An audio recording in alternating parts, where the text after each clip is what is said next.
Today's Democratic Party believes that government has an important role to play in society. It fights against economic inequality. It advocates policies that battle racial and gender discrimination. But it wasn't always this way. The Democratic Party was once the party of white supremacy, supporting slavery and the Ku Klux Klan. To understand how the party made such a huge shift, you have to go back to its origins in the mid-1820s, when it sprung up supporting the presidential candidacy of a popular former general, Andrew Jackson. Jackson was an outsider, challenging the political establishment and the elites of his day, and his critics disparaged him as a jackass.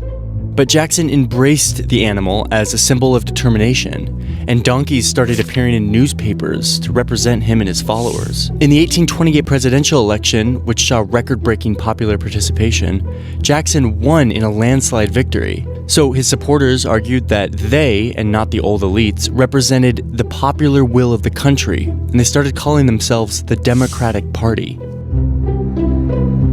Jackson's administration immediately began expelling Native Americans living east of the Mississippi River, an issue that defined the new administration. After he signed the Indian Removal Act into law in 1830, 5 large tribes were rounded up and forcibly marched into territories and camps further west.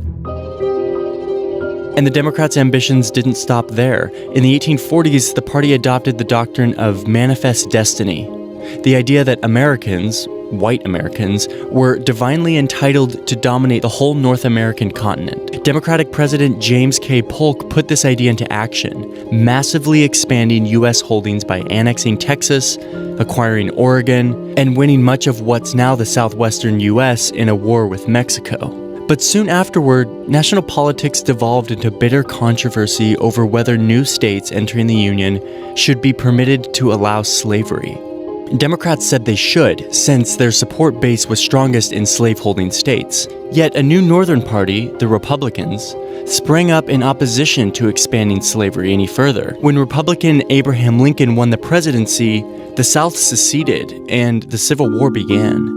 Once the Civil War was over, the Republican Party was bitterly unpopular among white Southerners who wanted to maintain supremacy over former slaves. So the Democratic Party promised to limit federal government intervention on behalf of black citizens. Democrats became effectively the only political party in the South, aided by intimidation and suppression of black voters. Democrats also won on state and local levels, leading to the constant abuse of the rights of black citizens. As the 20th century began, the country was changing, and the Democratic Party was changing too. A handful of individuals and corporations had grown enormously rich and powerful, using their vast fortunes to influence politics. And as a reaction to this, some reformers began pushing an agenda of progressivism, arguing that the government should take more of a role in regulating big businesses and improving ordinary people's lives. At first, these progressive reformers were present in both parties. But it was Democrat Woodrow Wilson who won the presidency in 1912 and put much of this agenda into action over Republican resistance. So the Democratic Party became the main home for progressives, and the Republican Party became more the party of business. But it was the Great Depression of the 1930s that sealed the Democratic Party's new identity as the party of government activism. In an effort to combat the crippling economic situation, President Franklin Roosevelt signed what was then the largest package of domestic government projects in American history, calling it the New Deal. And in the process of doing this, his administration dramatically expanded the size of government. Yet the party was still split over race.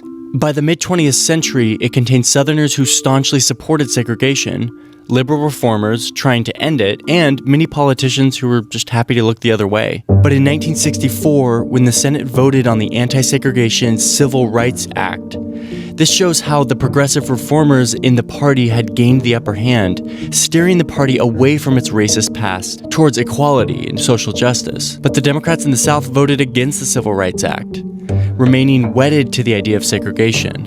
This chart shows the presidential vote for black voters. Around the 1960s, black voters who had already been moving towards the Democratic Party would begin overwhelmingly supporting the Democrats from then on, and conversely, the Republicans would take a huge hit among black voters. Meanwhile, white Southerners moved away from the Democratic Party they had been loyal to for so long, in part because of race, but also because of a suspicion of big government and a desire to defend traditional values against liberal activists. Democrats would go from dominating the South to losing almost all influence in the region. Thanks in part to this drop in popularity among white voters, Democrats started losing elections, often losing by huge margins. But demographically, the US is becoming an increasingly non-white country, and the Democrats have had a comeback thanks in part to minority voters. The huge influx of Hispanic voters has especially benefited Democrats. These demographic shifts helped the Democratic Party, once the advocates of white supremacy and slavery, to elect the first black president in 2008, showing just how much the party had changed over the years. Yet it's not entirely clear where the future of the Democratic Party will lie. But as America becomes more diverse, it's likely that the Democratic Party's appeal among minorities will continue to be its strength into the future. The American Civil War ended in 1865, and a new conflict immediately began. The North won the First War, the South won the Second. To truly understand American history, one needs to understand how this happened and why. The years immediately following the end of the Civil War, 1865 to 1877, are known in American history as Reconstruction. What should have been a glorious chapter in America's story, the full integration of 3.9 million freed slaves, instead became a shameful one. It began with the assassination of Republican President Abraham Lincoln. 1 week after the Civil War effectively ended, the one man with the political savvy and shrewdness to have guided Reconstruction was gone. His successor was Vice President Andrew Johnson, a Tennessee Democrat. Johnson was the rare Southern politician who stayed loyal to the Union during the Civil War. Lincoln added him to his re-election ticket in 1864 as a gesture of wartime bipartisanship, but Johnson was wholly unprepared for the task. Under his Reconstruction plan, the defeated rebels would be allowed to return to power, almost as if they had never left. The only requirement to rejoin the Union was that they agree to ratify the 13th Amendment that abolished slavery. This was fine with the old Southern Democratic ruling class. By agreeing to abolish slavery, they would actually increase their political power. Whereas the Constitution's old 3/5 clause limited slave states to counting only 3/5 of their slaves for the purpose of determining representation in Congress, after the Civil War, the Southern states were able to count 100% of the freed slaves. This would ensure the return to Congress of Southern Democrats and in even greater numbers than before the rebellion, allowing them, with the help of their Democratic Party allies in the North, to fight Republican efforts to secure the citizenship rights of the former slaves. Johnson's plan set off 3 years of bitter political warfare. The Republicans in Congress created their own congressional Reconstruction plan. Still, in the overall majority there, they reorganized 10 of the Southern states into military occupation zones, requiring them to write new state constitutions that recognized black civil rights before they could be readmitted to the Union. Over fierce Democratic opposition, the Republicans also managed to pass 2 new amendments to the Constitution, the 14th and 15th Amendments, guaranteeing due process in law and voting rights in elections.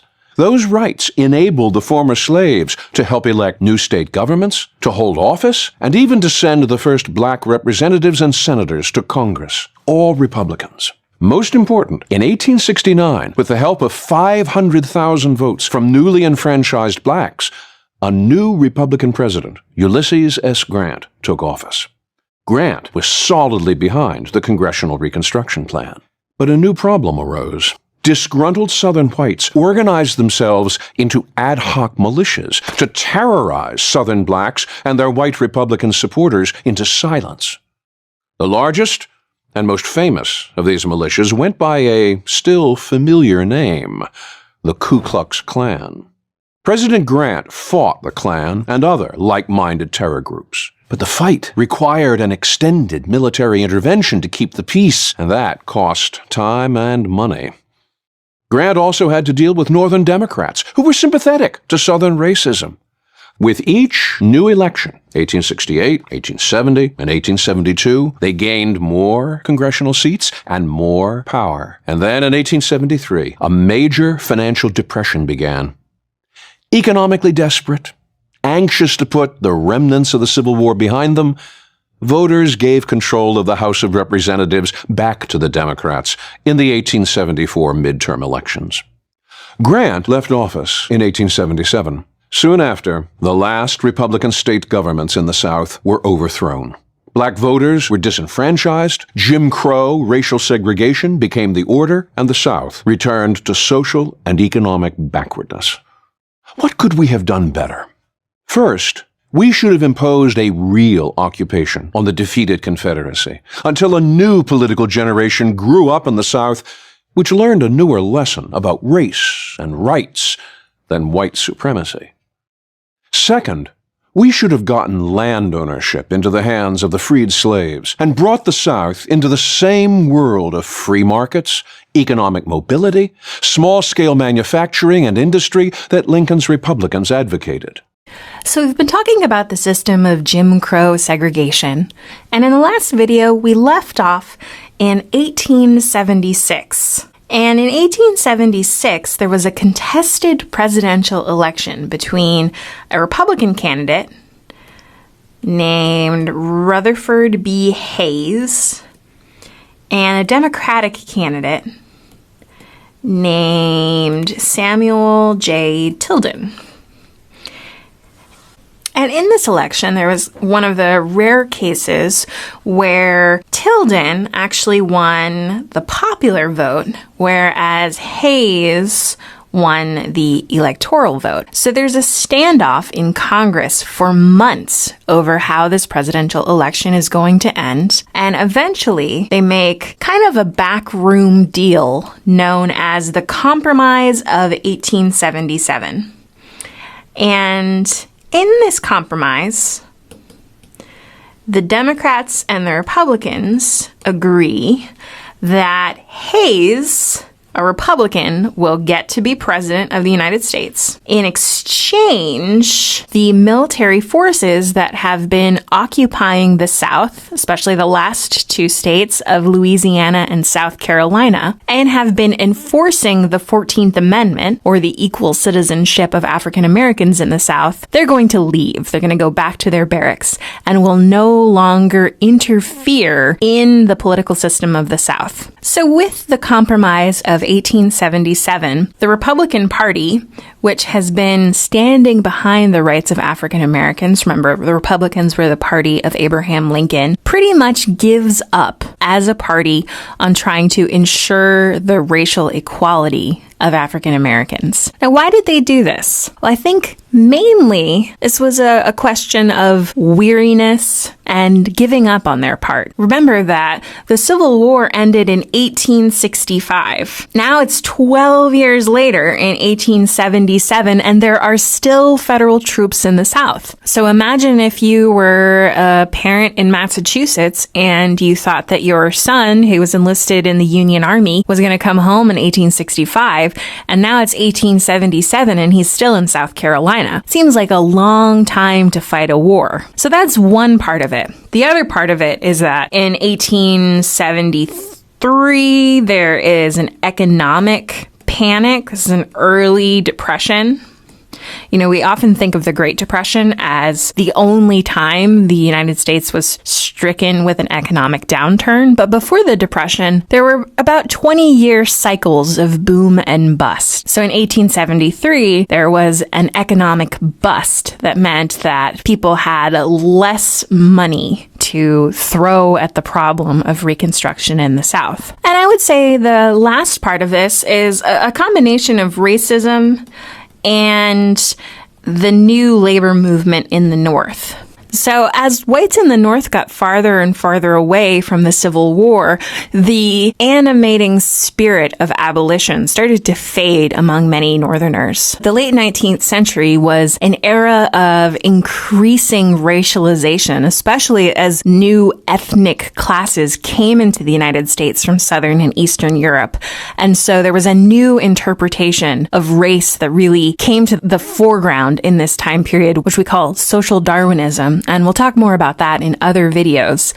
But the interpretation of racial difference and hierarchy among the races became more broadly accepted throughout the United States, not just in the South. So in 1877, the federal troops in the South that are remaining pack their bags and go home, meaning that African Americans in the South have no one to protect them from the Southern governments.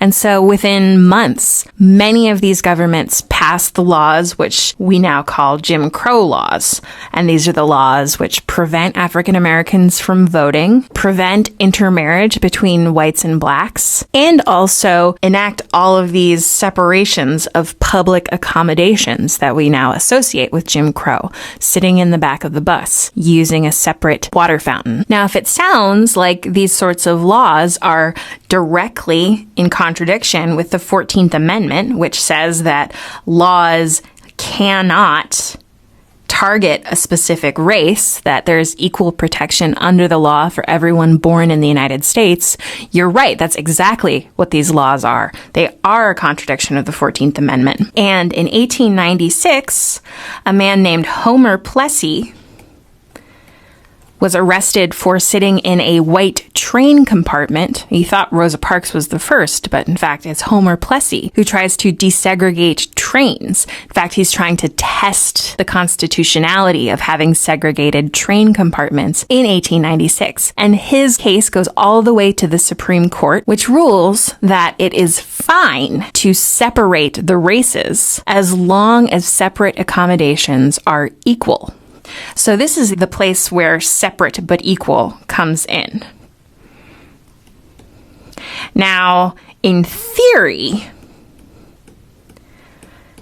separate accommodations for whites and blacks were supposed to be equal. In reality, they almost never were. And in fact, it was the very separation itself that implied the inequality. And that is what the NAACP is going to argue in the Brown versus Board of Education case in 1954, which overturns this doctrine of separate but equal. But in between this period of 1877 and 1954, Jim Crow laws were on the books in all of the southern states. But I don't want you to come away thinking that things were terrible in the South and that the North was a racial utopia. Even though segregation laws and violence, such as lynching, to enforce segregation laws existed mainly in the South, de facto segregation and widespread racial prejudice also existed in the North, particularly in housing and job discrimination. And of course, 1954, the Brown versus Board of Education decision didn't end segregation or end racial prejudice in the United States. It's enforcing the end of segregation and enforcing the end of some of these de facto forms of segregation and racial prejudice in the North that will be the real focus of the civil rights movement. So I think the real tragedy of the Jim Crow era was that it didn't have to be this way. In fact, it was just in this presidential election of 1876 that the federal government more or less gave up on protecting the rights of African Americans. It's interesting to imagine what life in the South might have been like had the federal government not given up. Perhaps it would be very different. Perhaps it would not. But it's hard not to mourn the lost opportunity of Reconstruction. This 12-year period where African Americans had voting rights and often served in public office. Instead, the United States doomed African American citizens in the South to another almost 100 years of second-class status in our society.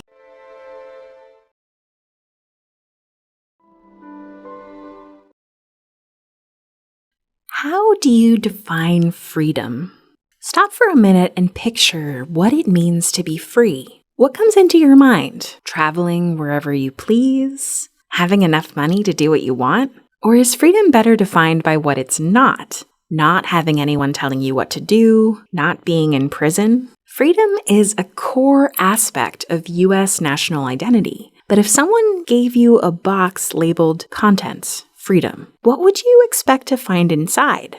This was the question that the United States faced during Reconstruction, the period following the Civil War when the U.S. government, Southern state governments, and African Americans attempted to negotiate a new social and political order for the South. But what African Americans expected to find in the box labeled freedom was very different from what their former enslavers wanted to put there. Was freedom just the absence of slavery, as most white Southerners believed? Or did it imply citizenship, political power, and economic self-sufficiency? Trying to solve this dilemma, Congress passed and the states ratified 3 new constitutional amendments during the Reconstruction era. The 13th Amendment, which ended the system of slavery in 1865, the 14th Amendment, which extended citizenship to all persons born or naturalized in the United States in 1868, and the 15th Amendment, which gave Black men the right to vote in 1870. So in just 5 years, African Americans in the South went from personal property to full civic participants. At least in theory. In reality, how different were definitions of freedom, citizenship, and democracy before and after Reconstruction?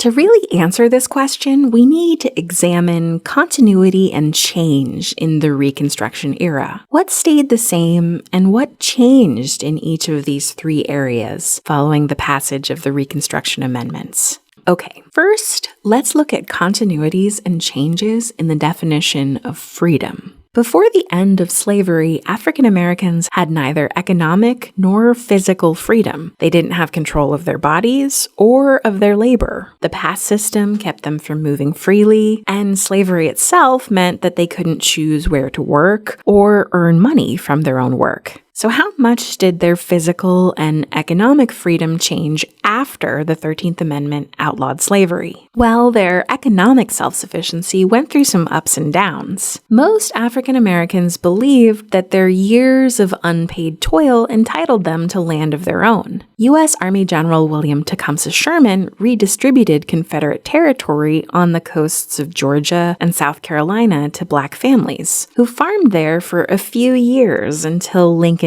successor, Andrew Johnson, gave all confiscated land back to its former owners. Instead, most Black farmers became sharecroppers, renting a portion of a white landowner's farm in exchange for part of the crop yield. This gave Black farmers a lot more freedom over their own work, since they didn't have to work under an overseer. But economically, sharecropping kept Black farmers, as well as small white farmers, in an endless cycle of debt and poverty. After the 13th Amendment, most Southern state governments attempted to limit the physical freedom of African Americans as well, with statutes known as the Black Codes. Many of these codes defined anyone who wasn't under a labor contract as a vagrant, who could be arrested and have their labor sold. Later, segregation limited the physical freedom of where Southern African Americans could go and what they could do. Laws like the Black Codes, which so obviously attempted to institute slavery by another name, led Congress to pass the 14th Amendment, which defined a U.S. citizen as anyone born or naturalized in the United States, and specifically prevented states from infringing upon the rights of citizens. Before the Civil War, citizenship was exclusively the privilege of white Americans. Non-white immigrants weren't eligible to become U.S. citizens, and the 1857 Supreme Court decision in Dred Scott declared that no African Americans could be citizens at all. The 14th Amendment, ratified in 1868, led to a huge increase in the number of U.S. citizens, and it decoupled citizenship from whiteness. Even the American-born children of Asian immigrants were citizens. But the Supreme Court defined the 14th Amendment very narrowly in the late 19th century, permitting many laws that discriminated on the basis of race. Only in the 20th century would the 14th Amendment become an important tool tool for civil rights activists to break down segregation. Lastly, the 15th Amendment, ratified in 1870, extended the right to vote to Black men. In the years leading up to the Civil War, with few exceptions, only white men had the right to vote. The 15th Amendment radically redefined the terms of American democracy. During Reconstruction, more than 2,000 African Americans held public office, including 2 U.S. senators. But there were limits to this new, broader definition of democracy. First, it didn't include women, much to the frustration of the women's suffrage movement. Then, as the federal government ceased to intervene to protect Black citizens in the South in the late 1870s, Southern state governments imposed a range of voter suppression tactics to effectively bar African Americans from voting, which then reduced the likelihood of Black politicians winning office.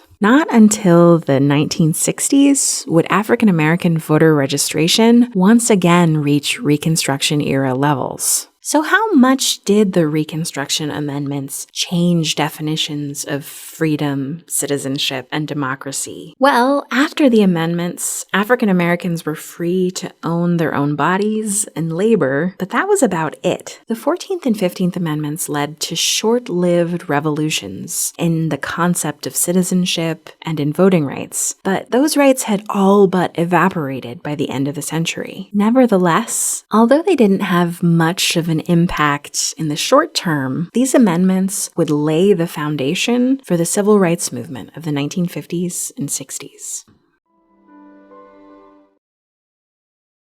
After the Civil War, the United States embarked on an era of Reconstruction, during which the country grappled with the painful history of slavery. The 13th, 14th, and 15th Amendments to the Constitution sought to eradicate the taint of slavery by outlawing it and guaranteeing Black citizens equal treatment under the law and the right to vote. However, there was a lot of resistance to racial equality, particularly in the South. By the 1870s, Reconstruction had fizzled out, giving way to the Jim Crow era. Named after the minstrel show Jump Jim Crow, this period was defined by racial segregation laws passed by Southern states. Plessy v. Ferguson is the now infamous case in which the United States Supreme Court declared it constitutional for races to be kept separate. In 1892, Homer Plessy took a trip. He bought a first-class ticket, got onto the train, and settled in one of the coaches. The conductor told Plessy to move to a different coach, but he refused. So Plessy was thrown off the train and into a jail cell. Under an 1890 state law, railways within Louisiana were required to have, quote, equal but separate, unquote, coaches for Black and white passengers. Anyone refusing to sit in the assigned coach could be fined $25 or imprisoned for up to 20 days. As a U.S. citizen who was 7/8 white and 1/8 Black, Plessy argued that he was white and deserved to sit in the coach reserved for white passengers. However, under Louisiana law, Plessy was considered Black. So Plessy was put on trial in state court for breaking the law by sitting in the wrong coach. At trial, Plessy argued that the law was unconstitutional, but the government disagreed. Judge Ferguson sided with the government. If convicted, Plessy would be sentenced to prison and charged a fine. Plessy asked the Louisiana Supreme Court to issue a writ of prohibition against Judge Ferguson to prevent him from enforcing the law. But the Louisiana Supreme Court found the law constitutional. So Plessy asked for a writ of error from the United States Supreme Court. The U.S. Supreme Court reviewed the case to determine whether the Louisiana law requiring racially segregated railway coaches was constitutional. Writing for the majority, Justice Brown concluded that the law didn't violate the 14th Amendment. The amendment was designed to make everyone equal under the law, but it wasn't intended to eliminate distinctions based on race. The majority thought that political equality of the races wasn't compromised by segregation. State laws creating racially segregated facilities thus didn't violate the Equal Protection Clause if those facilities were, quote, separate but equal, unquote. Laws requiring segregation could be legitimate exercises of state police power, provided they were reasonable and based on good faith rather than racist motives. Here, Louisiana was simply respecting the fact that the two races preferred remaining segregated. In other words, it wasn't the law's job or even within the law's power to force the races to mix. The court also found that the 13th Amendment, which Plessy argued was violated by the Louisiana law, was a non-issue because the case had nothing to do with abolishing slavery or involuntary servitude. Therefore, the court affirmed the Louisiana Supreme Court's decision. In a powerful dissent, Justice Harlan found that the Louisiana law was discriminatory because it sought to keep black passengers from coaches reserved for white passengers. Harlan stated that the law was clearly intended to keep black people away from white people. This was a violation of civil rights. Harlan said the Constitution is colorblind, and so a state couldn't constitutionally deprive citizens of their rights based on their races. For Justice Harlan, the majority's decision was like the Supreme Court's infamous self-inflicted wound in Dred Scott versus Sanford. Harlan thought Plessy would foster animosity and basically predicted that it would be overturned. Harlan would have found the Louisiana law unconstitutional. It's worth noting, however, that as progressive as Justice Harlan's views were, he didn't believe in equal rights for all mankind. His dissent distinguished Chinese people, and he didn't quibble with the exclusion of the Chinese race from citizenship.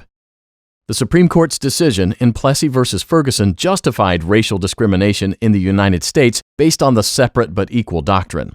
In 1954, Plessy was finally overturned by Brown versus Board of Education of Topeka.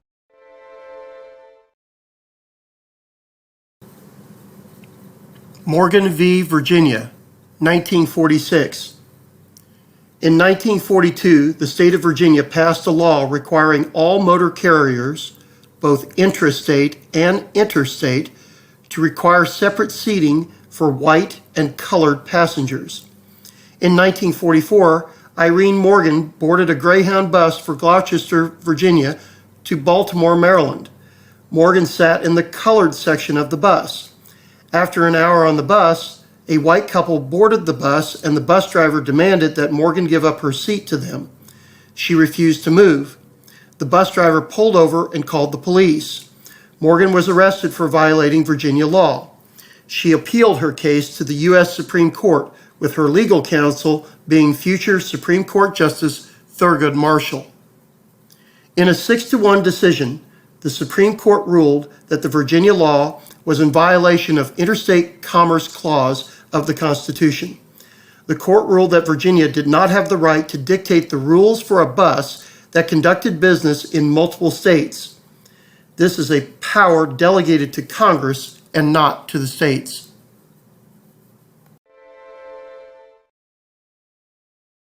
While the 1950s were something of a golden age for many blue and white collar workers, it was hardly a period of expanding opportunities for African Americans. Rigid segregation was the rule throughout the country, especially in housing, but also in jobs and in employment. In the South, public accommodations were segregated by law, while in the North, it was usually happening by custom or de facto segregation. To give just one example, the new suburban neighborhoods that sprang up in the 1950s were almost completely white, and this remained true for decades. According to Eric Foner, as late as the 1990s, nearly 90% of suburban whites lived in communities with non-white populations less than 1%. And it wasn't just housing. In the 1950s, half of black families lived in poverty. When they were able to get union jobs, black workers had less seniority than their white counterparts, so their employment was less stable. And their educational opportunities were severely limited by substandard segregated schools. Now, you might think the civil rights movement began with Rosa Parks and the Montgomery bus boycott, or else Brown versus Board of Education, but it really started during World War II, with efforts like those of A. Philip Randolph and the soldiers taking part in the Double V Crusade. But even before that, black Americans had been fighting for civil rights. It's just that in the 1950s, they started to win. So desegregating schools was a key goal of the civil rights movement, and it started in California in 1946. In the case of Mendez versus Westminster, the California Supreme Court ruled that Orange County, of all places, had to desegregate their schools. They'd been discriminating against Latinos. And then California's governor, Earl Warren, signed an order that repealed all school segregation in the state. That same Earl Warren, by the way, was Chief Justice when the landmark case Brown versus Board of Education came before the Supreme Court in 1954. The NAACP Legal Defense Fund, under the leadership of Thurgood Marshall, had been pursuing a legal strategy of trying to make states live up to the ruling in Plessy versus Ferguson that required all public facilities to be separate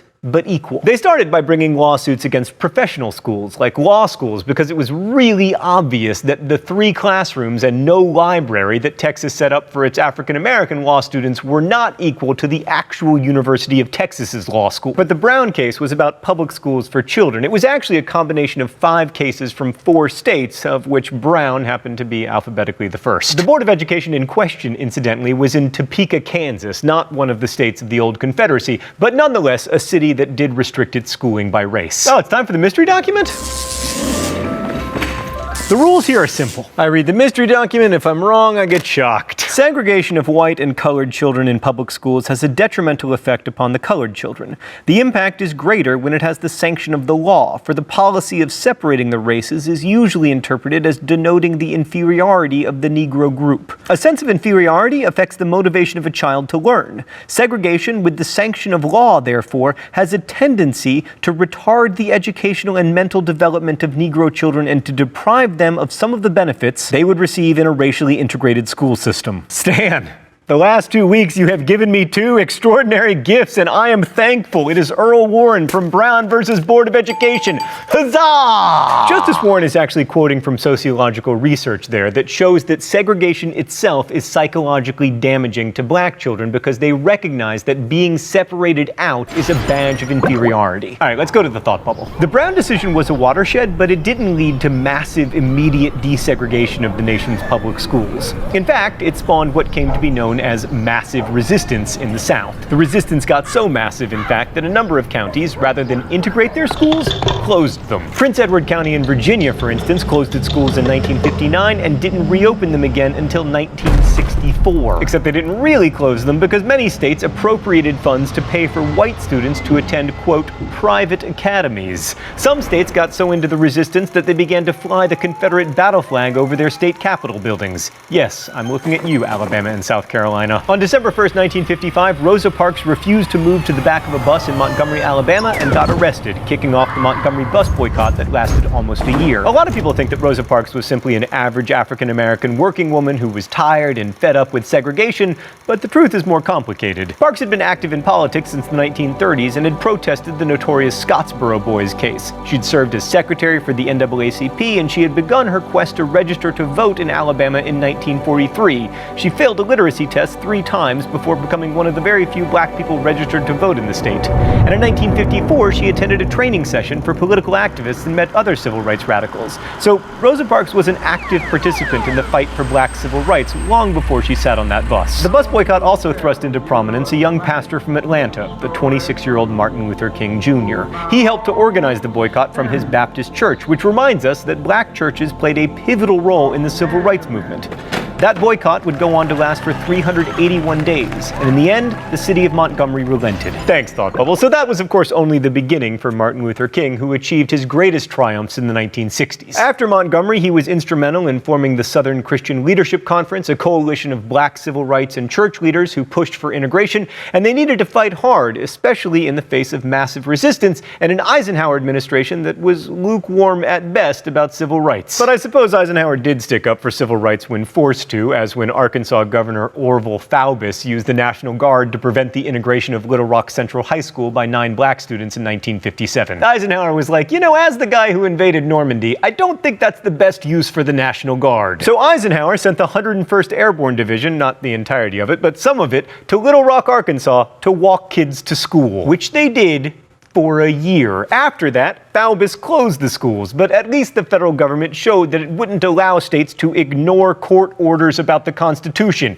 In your face, John C. Calhoun. Despite the court decision and the dispatching of federal troops, by the end of the 1950s, fewer than 2% of black students attended integrated schools in the South. So the modern movement for civil rights had begun, but it was clear that there was still a lot of work to do. But the emergence of the civil rights movement shows us that the picture of consensus in the 1950s is not quite as clear-cut as its proponents would have us believe. Yes, there was widespread affluence, particularly among white people, and criticism of the government and America generally was stifled by the fear of appearing to sympathize with communism. But there was also widespread systemic inequality and poverty in the decade that shows just how far away we were from living the ideal of equal opportunity. That we have made real progress, and we have, is a credit to the voices of protest.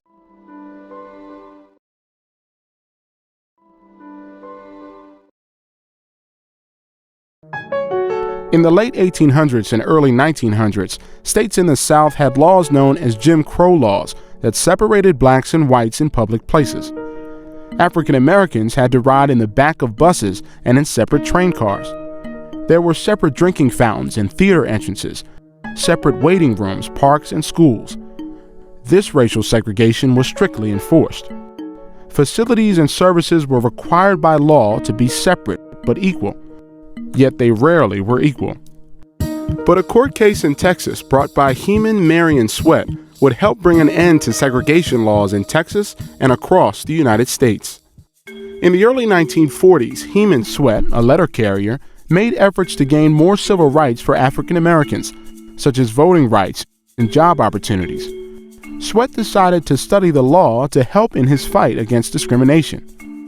No law school for African Americans existed in the state of Texas at that time, so in 1946, Sweat applied to the white-only law school at the University of Texas in Austin. Although Sweat was a college graduate and qualified for admission, he was not allowed to register for classes because he was African American. With help from the National Association for the Advancement of Colored People, also known as the NAACP, Sweat filed a lawsuit against the university. Texas officials promptly created a separate law school for blacks. The Texas court declared that it was equal to the white law school at the University of Texas. Sweat disagreed. In 1949, he appealed to the United States Supreme Court. In June 1950, the court ruled in favor of Heman Sweat. The court found that the new law school was not equal in the number of classrooms, teachers, and books, nor in important qualities such as reputation, experience, and prestige. According to the court, Sweat had to be admitted to the University of Texas Law School. This ruling would be an important step in the path toward eliminating segregation laws, not only at the University of Texas, but in all public schools in the United States. Finally, in September 1950, more than 4 years after he first applied, Heman Sweat registered for classes at the University of Texas Law School. The legal struggles had been hard on him. In 1952, citing poor health, Sweat left the university. He would later earn a degree in social work and continue his fight against injustice with the Urban League. Heman Sweat's fight for civil rights is remembered by the University of Texas, where an annual civil rights conference, a law school scholarship, and a campus plaza bear his name.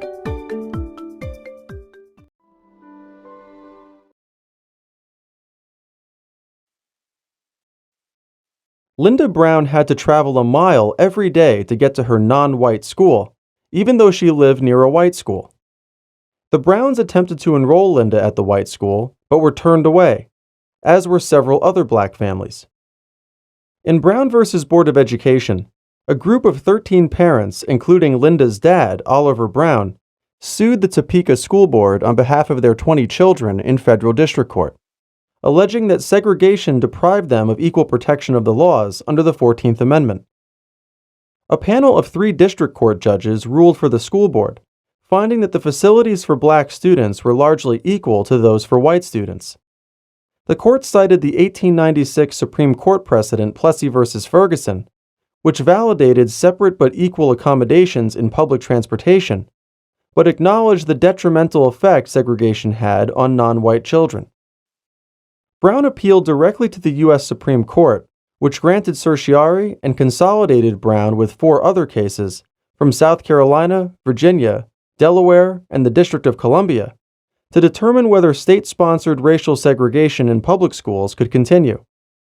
The plaintiffs were representatives of black children who were refused admission to white public schools under existing racial segregation laws. The plaintiffs offered sociological data as proof that segregated schools resulted in black children feeling inferior to their white peers. The plaintiffs argued this type of educational system should not be sanctioned and sought desegregation. The court ruled for the plaintiffs, reasoning that even assuming equality between the schools, the separation itself was a violation of the Equal Protection Clause of the 14th Amendment. Chief Justice Warren, writing for a unanimous court, said, "We conclude that in the field of public education, the doctrine of separate but equal has no place. Separate educational facilities are inherently unequal." Warren set aside originalist arguments about the 14th Amendment, remarking on the metamorphosis that had occurred in public education since the passage of the amendment. Then, education was provided mainly on a private basis and almost exclusively to white children. States now educated all children. Warren further relied on the sociological data offered by the plaintiffs regarding the lasting feeling of inferiority created in black children by segregated schools, finding that the inherent inequality deprived them of equal protection. This was a landmark case because previous segregation cases had focused on the lack of equality between the separate black and white facilities. The Brown plaintiff set out to prove that there's no such thing as separate and equal. Separation alone creates unacceptable inequality. Through this ruling, the court overturned Plessy, which had served as the legal basis for racial segregation for more than 50 years.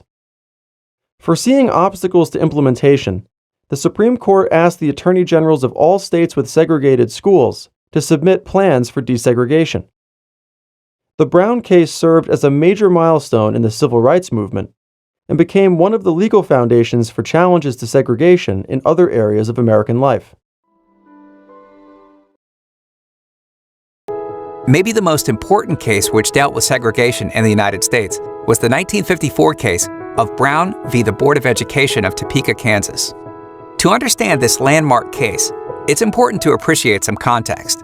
The Equal Protection Clause of the 14th Amendment reads, "No state shall deny to any person within its jurisdiction the equal protection of the laws." However, the Supreme Court denied equal justice in the 1896 case of Plessy v. Ferguson, as the court used the idea of separate but equal to give official government approval to segregation in America. Almost 50 years later, Thurgood Marshall, a lawyer for the National Association for the Advancement of Colored People, or NAACP, led the charge in arguing that the segregation of schools violated the 14th Amendment of the Constitution. Several similar segregation questions from different parts of the country were combined into one case, and the case of Linda Brown, a third-grade African-American student from Topeka, Kansas, led the list. Just like many of the other cases that were combined into hers, Linda was denied acceptance into white schools close to her home and was forced to attend a school miles away. While separate was considered equal at the time, Thurgood Marshall argued for the African-American families that white school facilities were often of much higher quality than the separate schools for blacks. Interestingly, in Topeka, there was really no difference in the quality of the two sets of schools. The school for blacks was equally well equipped and had excellent teachers. This focuses attention on the more important question: can schools really be equal if students are segregated merely on the basis of skin color? The Supreme Court heard arguments in the case in 1953, but the justices were deeply divided. They decided to put the case on hold to allow for new briefs and arguments. While the case was on hold, Chief Justice Fred Vinson died and was replaced by California Governor Earl Warren, who believed segregation was unconstitutional. Warren, understanding that many in the South would resist the decision, believed a unanimous decision was important to give the court's ruling legitimacy. When the case resumed in 1954, the court was still divided. Most justices believed that segregation was a violation of the 14th Amendment's Equality Clause, but some believed it was a federalism issue and decisions about how to end segregation should be left at the states. The question remained: can schools really be equal if students are segregated merely based on the color of their skin? Chief Justice Warren wrote and rewrote the court's decision until he had finally achieved a unanimous opinion. Leaving the question of the equality of the schools aside, Warren wrote, "We must look instead to the effect of segregation itself on public education." So, rather than focusing on whether there was equal opportunity to attend school, they looked at the ill effects of segregation on society. The court based this decision partly on controversial doll experiments used to make the argument that separating students solely because of their race generates a feeling of inferiority. In a unanimous decision, the court ruled that separate educational facilities are inherently unequal. Therefore, the plaintiffs were deprived of the equal protection of the laws guaranteed by the 14th Amendment. Although some Southerners engaged in a massive resistance campaign in which they refused to follow the decision, many Southern communities gradually desegregated their schools in the coming years. The decision in Brown v. the Board of Education helped to chip away at racist social structure by outlawing segregation in schools. It helped to stimulate the civil rights movement, culminating a decade later in the Civil Rights Act. which banned segregation in all public facilities, and the Voting Rights Act, which outlawed racially discriminatory voting restrictions. For more information on this and many other important court cases throughout history, be sure to check out the other videos in our Homework Help series.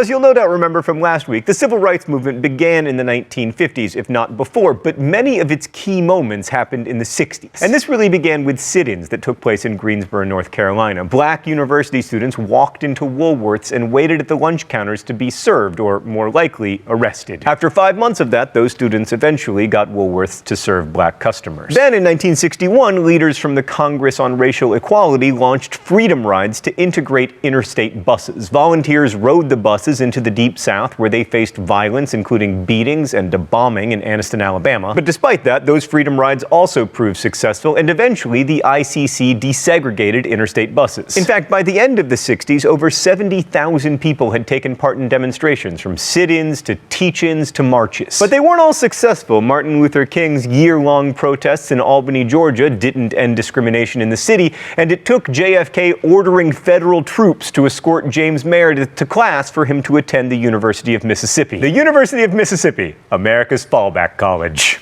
Sorry, I'm from Alabama. So the civil rights movement reached its greatest national prominence in 1963, when Martin Luther King came to my hometown of Birmingham, Alabama, where there had been more than 50 racially motivated bombings since World War II. Television brought the reality of the Jim Crow South into people's homes as images of Bull Connor's police dogs and water cannons being turned on peaceful marchers, many of them children, horrified viewers and eventually led Kennedy to endorse the movement's goals. Probably should mention that John F. Kennedy was president of the United States at the time, having been elected in 1960. He was assassinated in 1963, leading to Lyndon Johnson. All right, politics over. Anyway, in response to these peaceful protests, Birmingham jailed Martin Luther King, where he wrote one of the great letters in American history. Doesn't have a great name. Letter from Birmingham Jail. 1963 also saw the March on Washington, the largest public demonstration in American history up to that time, where King gave his famous speech, "I have a dream." King and the other organizers called for a civil rights bill and help for the poor, demanding public works, a higher minimum wage, and an end to discrimination in employment. Which eventually, in one of the great bright spots in American history, did sort of happen with the Civil Rights Act. So one reason American history teachers focus on the civil rights movement so much is that it successfully brought actual legislative change. After being elected president, John F. Kennedy was initially cool to civil rights, but to be fair, the Cold War occupied a lot of his time, what with the Cuban Missile Crisis and the Bay of Pigs and whatnot. But the demonstrations of 1963 pushed John F. Kennedy to support civil rights more actively. According to our dear friend, the historian Eric Foner, Kennedy realized that the United States simply could not declare itself the champion of freedom throughout the world while maintaining a system of racial inequality at home. So that June, he appeared on TV and called on Congress to pass a law that would ban discrimination in all public accommodations. And then he was assassinated.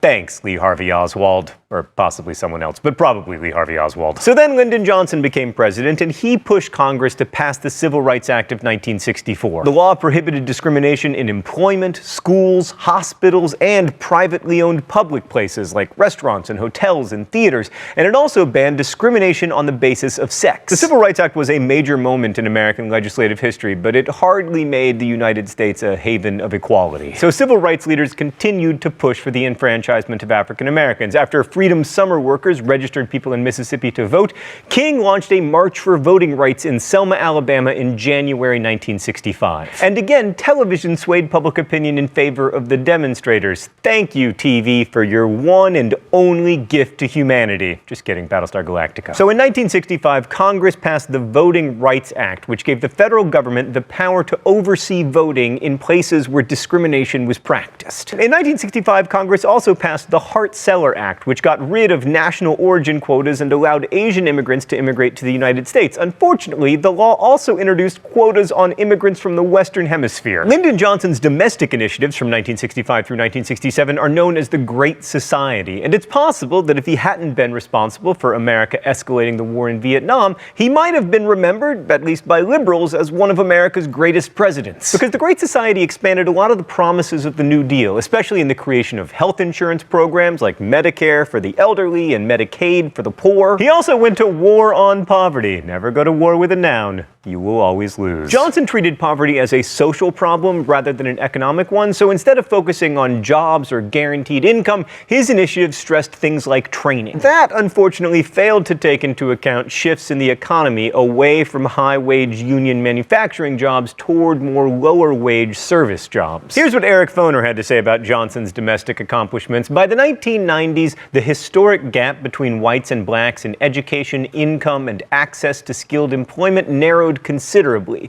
But with deindustrialization and urban decay affecting numerous families and most suburbs still being off limits to non-white people, the median wealth of white households remained 10 times greater than that of African Americans, and nearly a quarter of all black children lived in poverty. While Congress was busy enacting Johnson's Great Society programs, the movement for African American freedom was changing.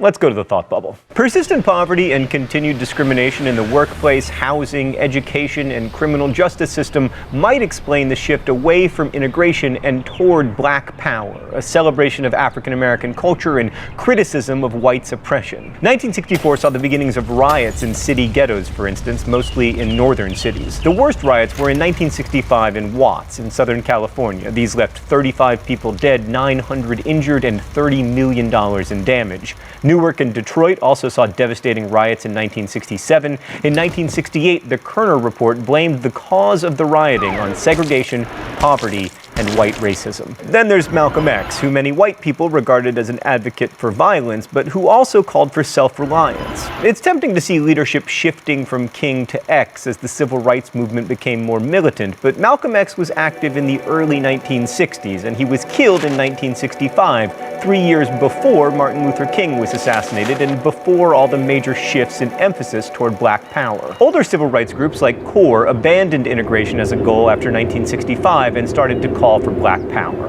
The rhetoric of black power could be strident, but its message of black empowerment was deeply resonant for many. Oakland's Black Panther Party did carry guns in self-defense, but they also offered a lot of neighborhood services. But the black power movement turned many white people away from the struggle for African American freedom, and by the end of the 1960s, many Americans' attention had shifted to the anti-war movement. Thanks, Thought Bubble. So it was Vietnam that really galvanized students, even though many didn't have to go to Vietnam because they had student deferments. They just really didn't want their friends to go. The anti-war movement and the civil rights movement inspired other groups to seek an end to oppression, like Latinos organized to celebrate their heritage and end discrimination. Latino activism was like black power, but much more explicitly linked to labor justice, especially the strike efforts led by Cesar Chavez and the United Farm Workers. The American Indian movement, founded in 1968, took over Alcatraz to symbolize the land that had been taken from Native Americans, and they won greater tribal control over education, economic development, and they also filed suits for restitution. Throughout the Cold War, the United States claimed the moral high ground as a bastion of freedom, equality, and choice. They would criticize the USSR for its human rights record, lack of political freedoms, and its failure to provide for the growth of its citizens. But there was one thing which the Soviets could always respond with: the treatment of ethnic minorities in the United States, particularly black people. The US's treatment of black people, as well as support for colonial regimes oppressing people of color, would frequently stand out as a monument to the hypocrisy of the moral argument Washington tried to make. But black Americans were not, and were never, passive victims in their oppression. Today, we're going to talk about how they fought back, because in order to grasp the full picture of the Cold War struggle, it is essential to know what's going on at home in America as well as abroad. I'm your host David, and this video is going to be our too short, too simplified story of the civil rights movement in the early Cold War years. This is the Cold War.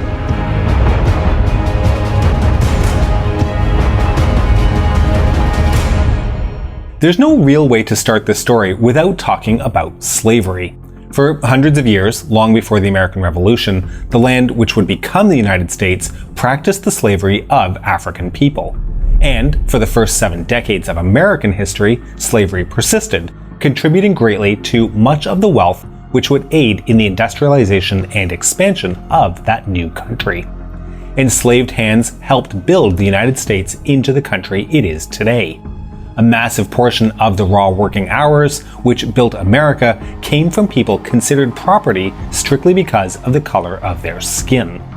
That is, until tensions about whether to expand slavery as the country continued to conquer and incorporate indigenous territory to the West exploded into a civil war, which, to this date, is still the deadliest war in American history. The end of the US Civil War resulted in a constitutional amendment ending slavery. However, they decided that even though so much of America's wealth came from the unpaid labor of these newly freed citizens, they saw no reason to share any of that wealth. Between lack of political will, terrorism from white supremacists, and political compromises to hold on to power, the South was, within a couple of decades of the end of the war, primarily run by the same people who ruled before the war, and black people continued to live as second-class citizens, often forced to work for the same families who had previously enslaved them. The lack of social movement and opportunity for black people in the South led to a mass movement to urban centers in the North in what has become known as the Great Migration. And this entire time, they fought and struggled for their rights. Historians distinguish the centuries-long struggle for freedom and equality, which persists today, as the long civil rights movement, and the concentrated movement of the 1950s, 60s, and 70s as the short civil rights movement. That short civil rights movement is what we're talking about today. This program is brought to you by Emory University.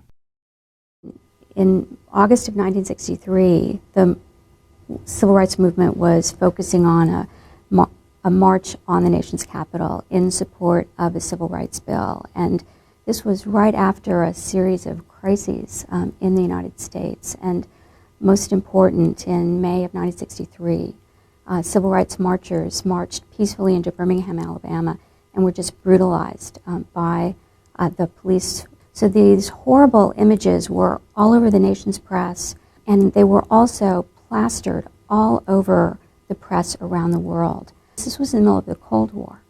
The Cold War, when the U.S. was the leader of the free world, when the U.S. argued that its system of government was a model for the rest of the world, and the world should follow the United States, not its adversary, the Soviet Union. And so countries around the world would say, you know, America, first of all, don't tell us how to run our own governments if you're treating your own people this way. But also, what is so great about democracy? If within the nation, the world's leading democracy, people of color are treated like this, and folks in India and Africa and other parts of the world, especially people of color, would say, if the United States treats people of color like this in their own land, how do they feel about us? Kennedy's advisors said to him, look, you care about foreign policy and you care about economic policy, and civil rights is the third leg of the stool. You can't make progress on the things you really care about if you don't also do something about civil rights reform. The Kennedy administration was concerned that Kennedy would look weak as an international leader if he wasn't able to manage this protest movement at home. So part of essentially demonstrating that he was an effective statesperson, effective statesman, as well as dealing with the global reaction about, you know, American abuses and what that meant about the nature of American democracy. So these different reasons helped encourage the Kennedy administration to take a stronger stand on civil rights reform. On March 12, 1947, President Harry S. Truman gave a speech that would mark the beginning of the Cold War, a period of tension between democratic powers in the Western Bloc and the powers in the communist Eastern Bloc that would last more than 40 years.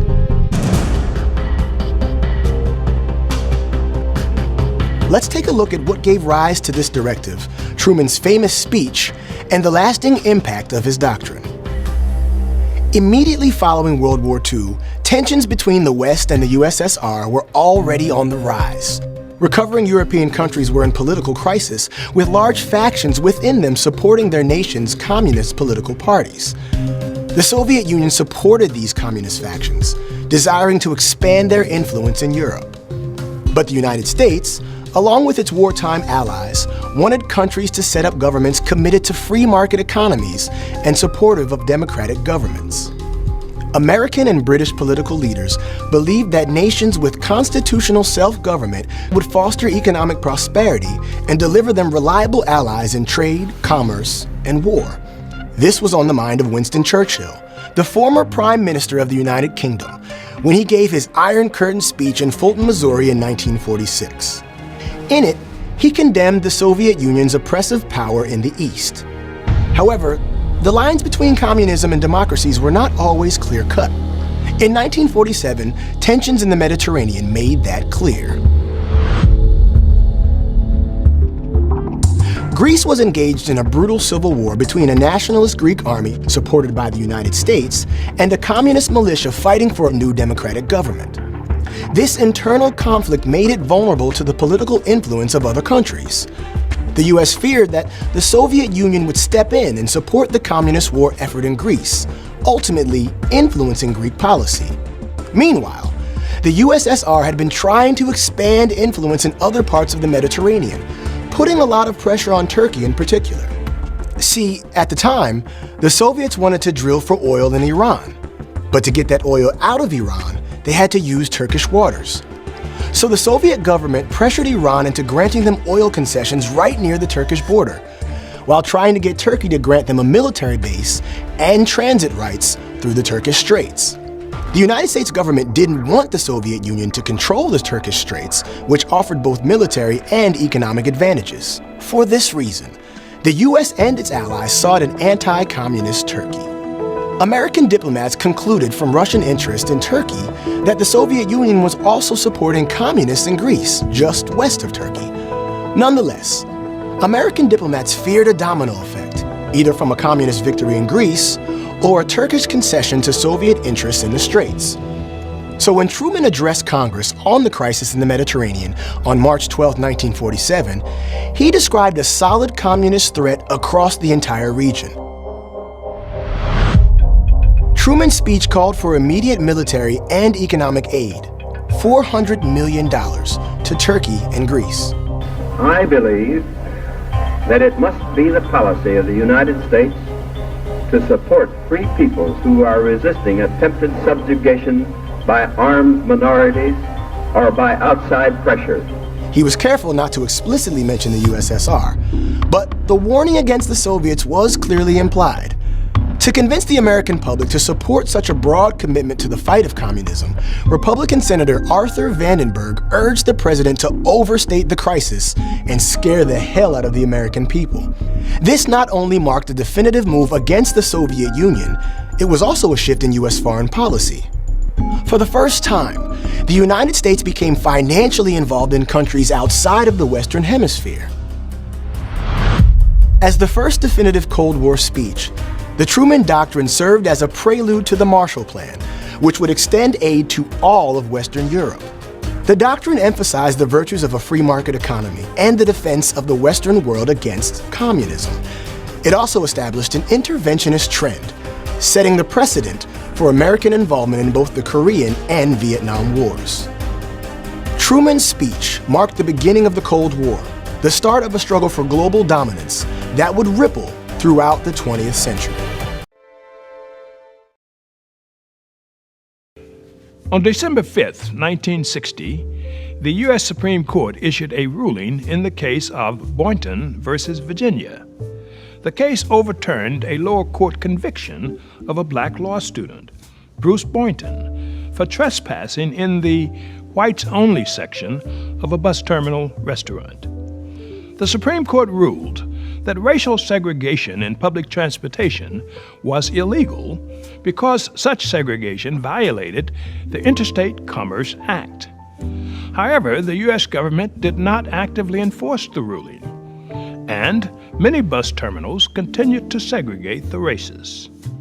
To challenge this, the interracial civil rights organization known as CORE, the Congress of Racial Equality, decided to draw attention to the continuing problem.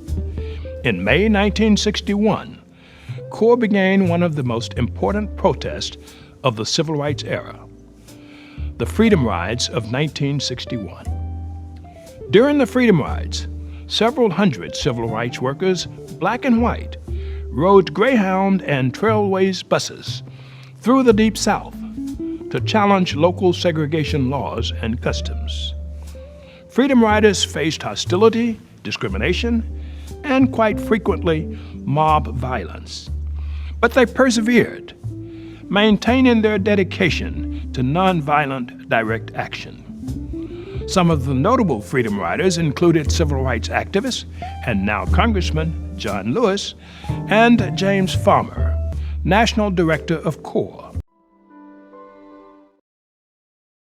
Freedom Rides are a dramatic moment that occurred at the peak of the Civil Rights era in 1961. They were a response to a law that had been passed. So in 1961, a northern group of civil rights activists called CORE, the Congress of Racial Equality, decides to test this law by calling together activists of different ages, of different races, of different educational and economic backgrounds, and of different religions to travel together, sitting side by side on interstate buses from Washington, D.C., all the way to the Deep South. Initially, the rides went very well. They would walk in as an integrated group, violating, the precepts of Jim Crow, and people wouldn't bother them. When they came to the Deep South, it was a different story.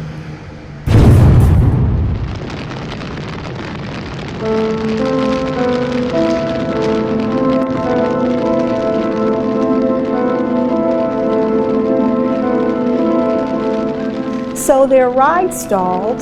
They encountered hostile, violent, angry mobs. The federal government sends in its officials to help them get out of there and flies them to New Orleans. Do you feel that it's wrong to discriminate against a person solely on the basis of his race or color?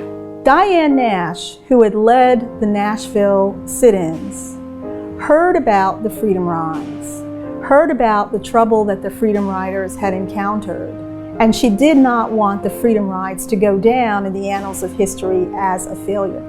She repeated the model of CORE, and they immediately encounter hostility again in Alabama. There's a notorious moment in Montgomery where the riders are badly beaten.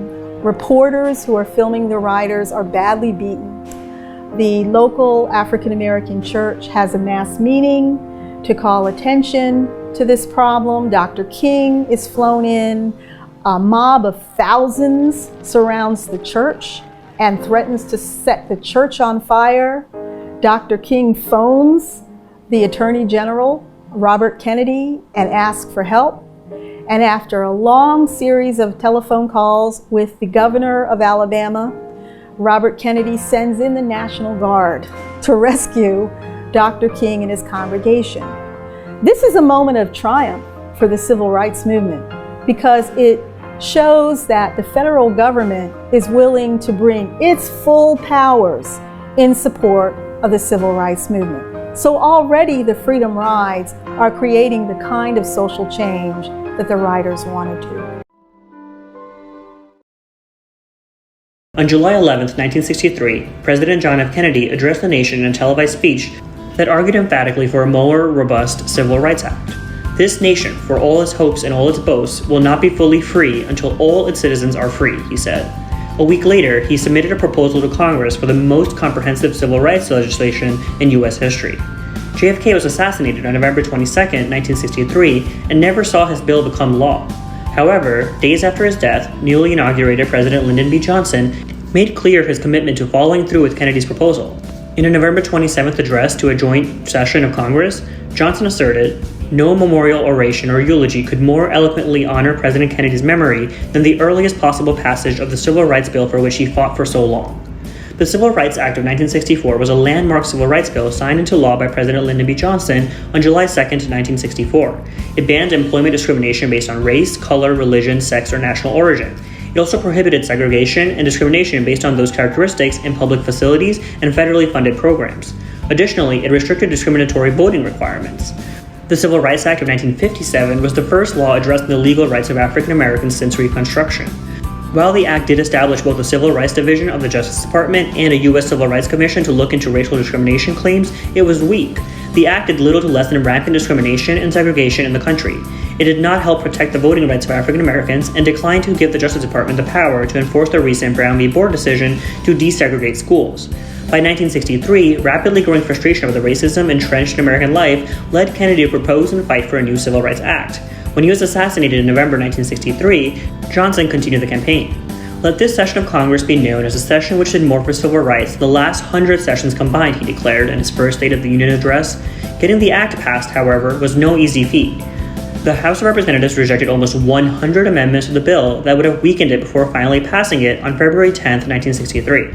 In the Senate, Southern senators launched a weeks-long filibuster against the bill, arguing in part that it violated states' rights and was therefore unconstitutional. The filibuster was led by Democrat Richard Russell of Georgia, who asserted, "We will resist to the bitter end any measure or any movement which could have a tendency to bring about social equality and intermingling and amalgamation of the races in our southern states." Eventually, though, supporters got the backing they needed to end the filibuster. The Senate voted 73 to 27 in favor of the bill. Johnson signed the Civil Rights Act into law on July 2, 1964, surrounded by civil rights leaders such as Martin Luther King Jr. and activist and Congressman John Lewis.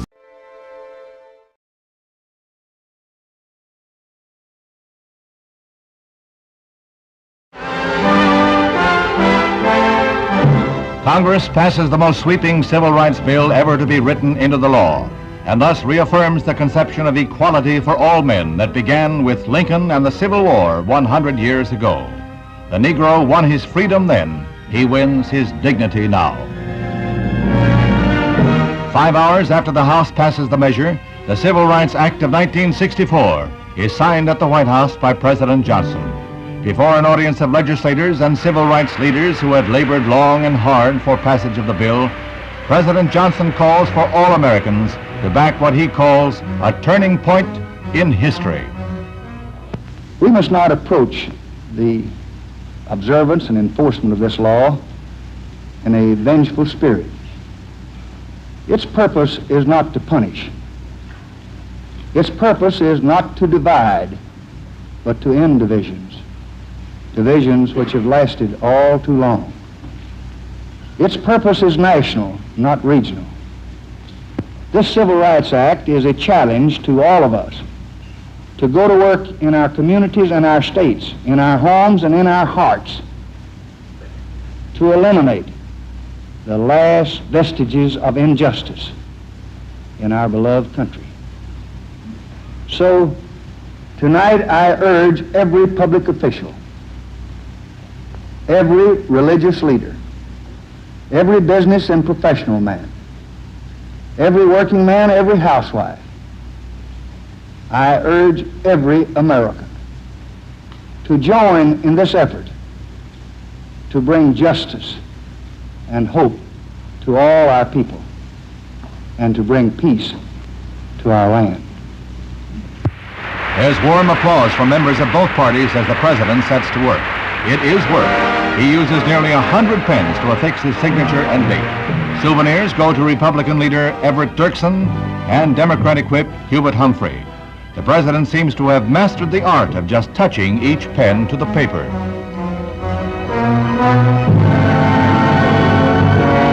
Integration leader Martin Luther King receives his pen, a gift he said he would cherish.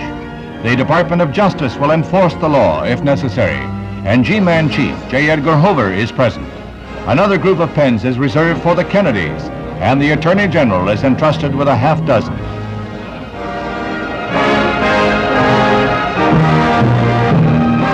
Now, in this summer of 1964, the Civil Rights Bill is the law of the land. In the words of the President, it restricts no one's freedom so long as he respects the rights of others.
Today, Selma, that little town along the Alabama River, casts a long shadow over the history of voting rights in America. When Alabama state troopers brutalized a peaceful protest there in March 1965, the United States Congress reacted with urgency. Over the previous decade, the civil rights movement scored key victories through legal, legislative, and direct actions. But despite that steady progress, movement leaders, as well as many in Congress, recognize that hundreds of thousands of African Americans were still denied that most basic American right, the vote. The movement had to empower black people to change their own lives, and the way to do that, the only way to do that, was to give them the same vote that others had used throughout American history to change their lives. The whole history of voting, of course, was one of the things that led to the enactment of civil rights legislation. Blacks were routinely denied the right to register, let alone vote. They were threatened if they came to register. Some were hung. Others were injured. Churches were burned. Homes were blown up. The whole history of the right of the black population to vote had gone on for years with very little success. Dallas County in south central Alabama fit the pattern of voter exclusion and intimidation. In the early 1960s, the voting age population of Dallas County was 30,000, more than half of whom were African American. However, only a few hundred black residents had successfully registered to vote. With an invitation from local black leaders, the Southern Christian Leadership Conference, commonly called SCLC, led by Dr. Martin Luther King Jr., decided to focus its next campaign on Selma, the seat of Dallas County, in late 1964. Registering black voters would be the primary goal. On January 2, 1965, King and the SCLC arrived in Selma, and the voter registration campaign began. The local sheriff and his deputies, in favor of segregation, reacted violently, beating and arresting black citizens. Throughout January and February, the jail population continued to rise. Reports of imprisoned children and the startling fact that there were more blacks in jail than on the voter rolls raised alarms on Capitol Hill. In early February, after a congressional delegation investigated the situation in Selma, members called on Congress to pass voting rights legislation. Some introduced voting rights bills of their own. Despite congressional concerns, the tension and violence continued unabated. On February 18th, in nearby Marion, Alabama, a night march turned violent, and a young man named Jimmy Lee Jackson was shot as he tried to defend his mother from state troopers. When Jackson died from his injuries 8 days later, James Bevel, a member of the SCLC, called for a march from Selma to Montgomery to honor Jackson. Over the next week, Bevel's idea grew to encompass a broad protest against voting rights abuses. On Sunday, March 7th, some 600 individuals set off from Selma's Brown Chapel AME Church and began walking toward Montgomery. The demonstrators took a route across the Edmund Pettus Bridge, spanning the Alabama River.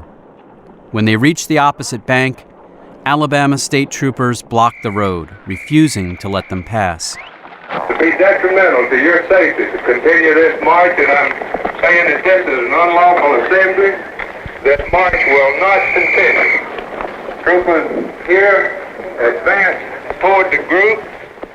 You saw these men putting on their gas masks. And behind the state troopers, a group of men, part of the sheriff posse, on horses. They came toward us, beating us with nightsticks, trampling us with horses, and releasing to take us. I was hit in the head by a state trooper with a nightstick. My legs went from under me. I don't know how I made it back across the bridge, but apparently the group just literally took me back. John Lewis suffered a fractured skull. Including Lewis, 17 marchers were hospitalized, and roughly 100 wounded in all. That evening, network news channels broadcast footage of what came to be known as Bloody Sunday. On Monday morning, the front pages of newspapers across the country recounted the violence on the Pettus Bridge. The nation's and the world's eyes were on Selma. In Washington, mail and telegrams began to pour in, demanding congressional action on voter legislation. On Capitol Hill, members of the House took to the floor to register their horror at what had happened in Selma. The violence only amplified the need for a quick legislative solution. On March 15th, 8 days after Bloody Sunday, President Lyndon Johnson addressed a joint session of Congress, calling for passage of the Voting Rights Act. There is no moral issue. It is wrong, deadly wrong, to deny any of your fellow Americans the right to vote in this country. In a show of solidarity, Johnson used the cry of the movement to underline his commitment to the cause. But really, it's all of us who must overcome the crippling legacy of bigotry and injustice. And we shall overcome. While Capitol Hill readied the legislative response to Bloody Sunday, demonstrators in Selma organized a second march. Once again, state troopers blocked their way. This time, the incident ended peacefully, and the marchers returned to Brown Chapel. For the next 2 weeks, the SCLC negotiated with federal officials, seeking an injunction to prevent the state of Alabama from interfering with the march. After a federal judge ruled in favor of the SCLC, the 54-mile march to Montgomery began on March 21st. As the marchers neared the state capitol 4 days later, their ranks had ballooned to 35,000 people. Later that day, King addressed the crowd.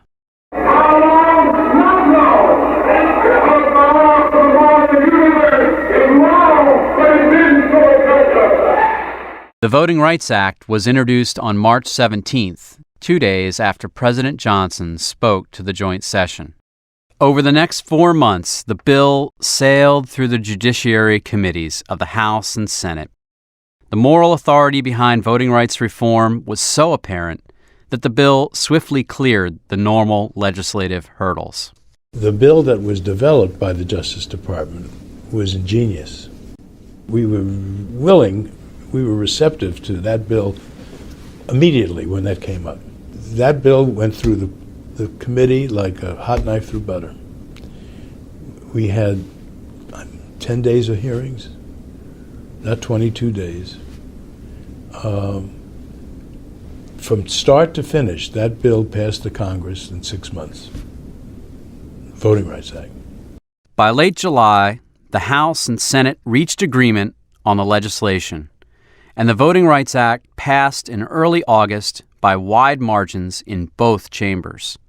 The final version of the legislation was sweeping. Echoing the 15th Amendment, it prohibited interference with the right to vote and barred literacy tests in elections. A section identified states where less than 50% of the voting age population had voted in the previous election and put their election laws under the supervision of the U.S. Department of Justice. The Attorney General gained the authority to appoint federal voting registrars and poll watchers, and was urged to file suit in states that utilized the poll tax as a discriminatory tactic. The 1965 Voting Rights Act, which passed with broad bipartisan support, stands out as one of the signal pieces of legislation in the 20th century. The Voting Rights Act was a turning point in my life. I felt privileged to be able to cast a vote affirmative for it. It was the proudest vote I ever cast, And I've often cited that as the preeminent step forward for human rights in the history of our country. Because that was voting, which is probably as basic a right as an American has. It resulted in us having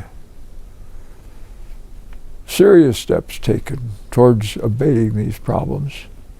And I think most everybody now recognizes that it in fact did save this country. President Johnson came to Capitol Hill to sign the bill into law on August 6th. The rotunda of the Capitol is one of the great temples in the country, if not, certainly a political temple in the country. Frescoes on the ceilings and the statues and everything, and it's a great hollow sound in there. I don't ever remember anything like. I don't know if there's been a ceremony like that before or since. But it was awe-inspiring. Standing in the Capitol Rotunda, flanked by two statues of Abraham Lincoln, President Johnson congratulated Congress for passing the landmark legislation. Johnson then went into the president's room, where he signed the bill into law. There, he handed a pen to John Lewis. On a hot summer night in 1958, law enforcement officers burst into the bedroom of Mildred and Richard Loving and placed them under arrest. The Lovings hadn't gone on a crime spree, but they were public enemies in the eyes of the Commonwealth of Virginia. Mr. and Mrs. Loving were thrown in jail for getting married, an act prohibited in Virginia, all because the Lovings didn't share the same skin color. The legal battle that followed culminated in the United States Supreme Court decision of Loving versus Virginia, which would forever cast the Lovings among the heroes of the civil rights movement. Richard Loving, a white man, and Mildred Loving, an African American and Native American woman, were married in Washington, D.C. after falling in love as teenagers in rural Virginia.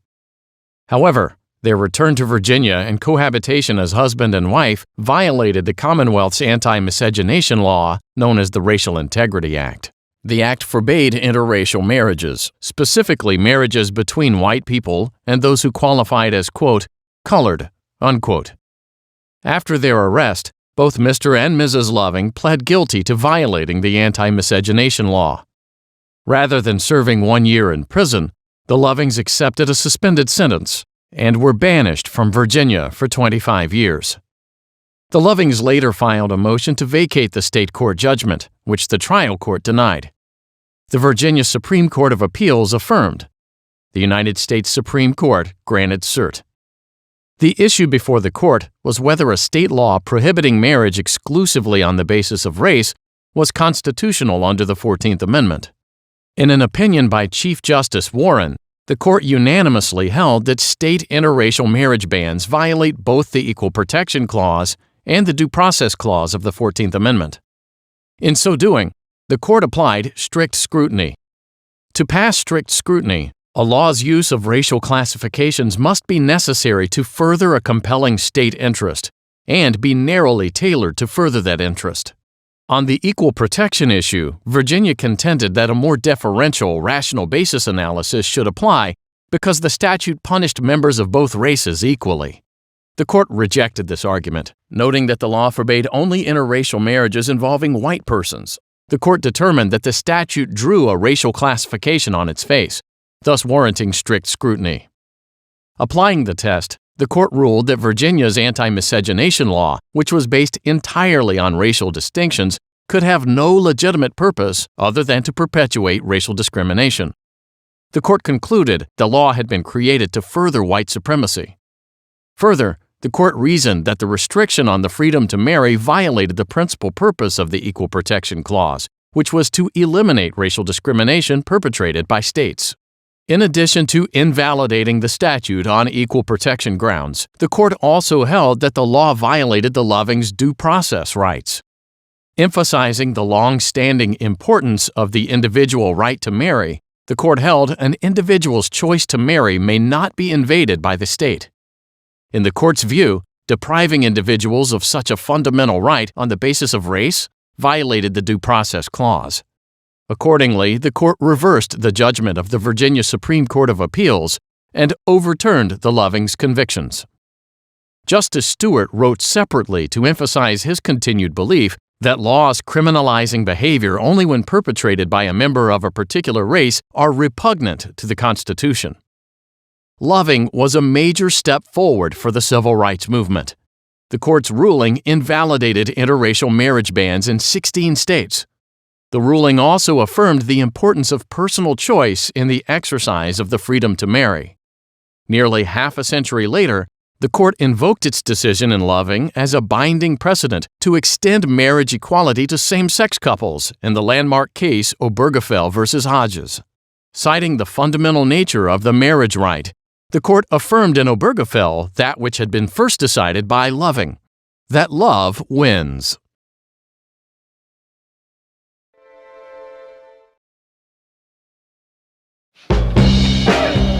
But I didn't realize how bad it was until we got married.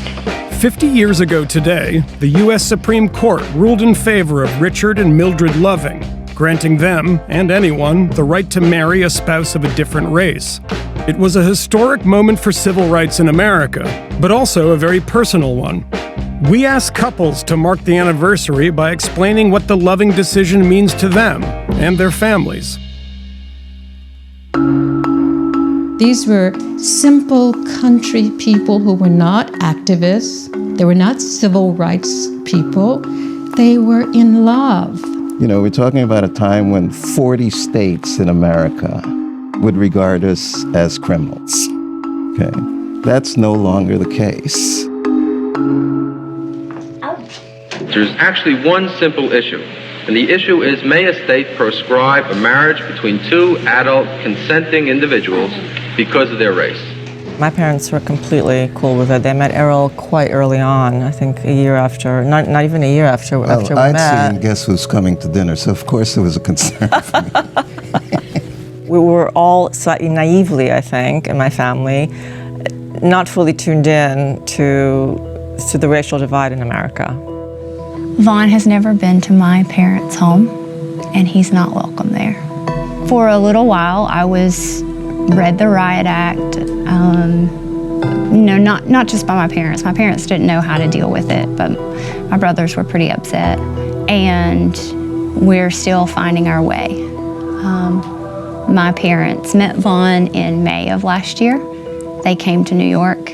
One time, Chris came to me as we were at a family event, and even though he's coming from a very liberal, very progressive, very anti-racist family, that when they see me, they see a Black woman, and that's always in the interactions that I have with his family. I notice color. I'm not colorblind. It's not that white folks aren't white folks and black folks aren't black folks, but this particular white folk is my soulmate and my best friend.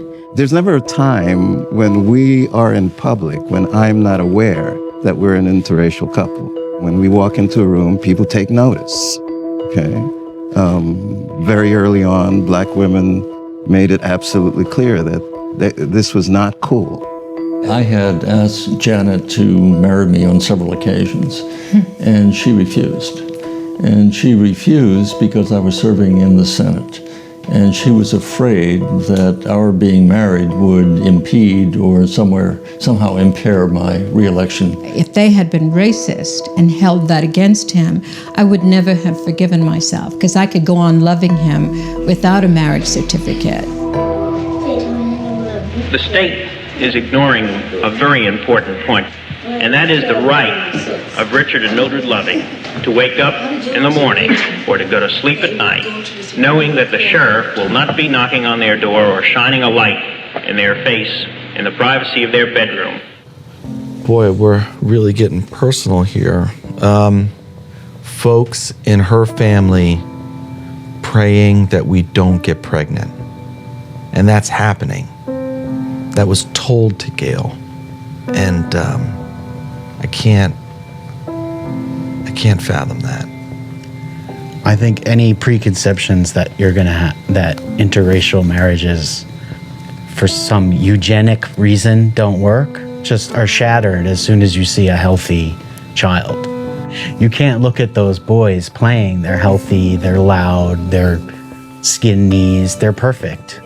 For me, my concern was that they would be prey to certain social definitions of who they're supposed to be. I wanted their cultural horizons and their formation of their own identities to be as open as possible. My daughter referred to herself as orange when she was little. That was her term. So we did that. Yeah. You know. She once drew a picture of herself that was literally half white and half black. That's a little spooky. No one can articulate it better than Richard Loving when he said to me, "Mr. Cohen, tell the court I love my wife, and it is just unfair that I can't live with her in Virginia." I'm the same age as Emmett Till, so I was 14 when I realized what white people could do to black people in this country and get away with it. So when this white boy at Butler University asked me to date him, I said, no, I don't date white boys. However, if I had continued with that attitude, I would have missed Bill. Being married to John keeps me accountable. Like, I can never do they. I can't do they. They are. They, because I'm waking up to this guy, my husband. Intermarriage is intensifying throughout the country. So that demographic fact gives us a certain kind of legitimacy. Not only us, but our children. So we actually feel that we've been pioneers. I think that marrying who you want to is a right that no man should have anything to do with. It's a God-given right, I think.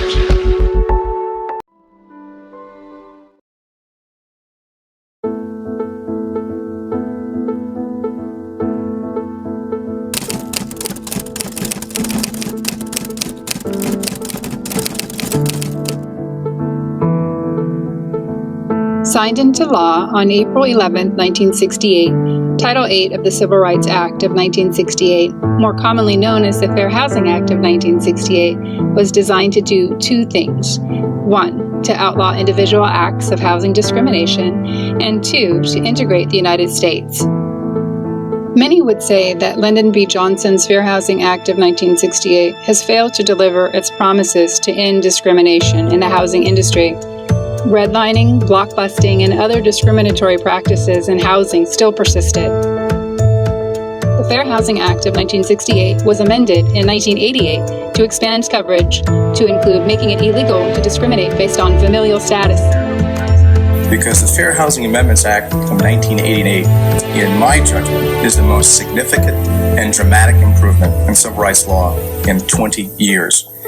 It provides for the first time an effective enforcement mechanism. For the first time, the protections of the law are extended to disabled persons. This is the first time ever that the protections of civil rights law are extended to disabled persons outside of federally assisted programs. And third, for the first time ever anywhere in civil rights law, the protections of a civil rights law are extended to families with children. President Obama enhanced the act to foster integration by enhancing access to better schools, public transportation, and social services. However, in 2018, HUD Secretary Ben Carson announced that the department would postpone the Obama-era requirements until at least 2020. It will take consistent and deliberate efforts to deliver on the anti-discrimination promises of the Fair Housing Act of 1968 and its amendments and mandates.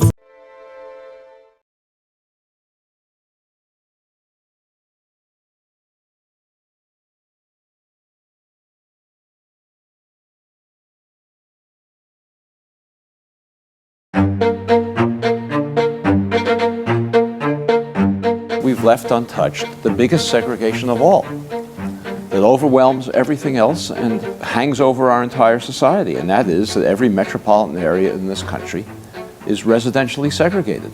I've lived in many of them. There are clearly defined areas in every one that I've lived in that are all white or mostly white, or all African American and mostly African American.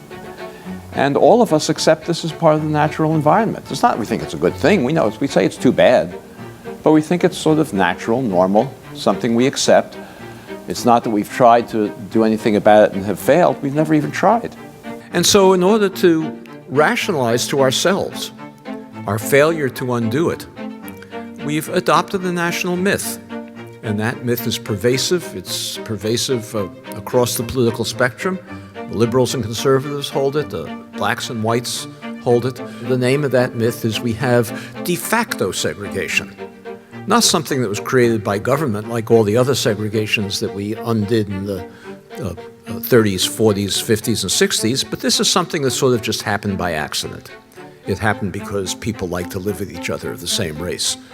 Or it happened because private actors, whether they were real estate agents or bankers or private citizens, discriminated in how they sold or rented homes. Or it happened because African Americans happen to be poorer than whites on average, and therefore they can't afford to move to middle-class communities. De facto segregation is an utter myth.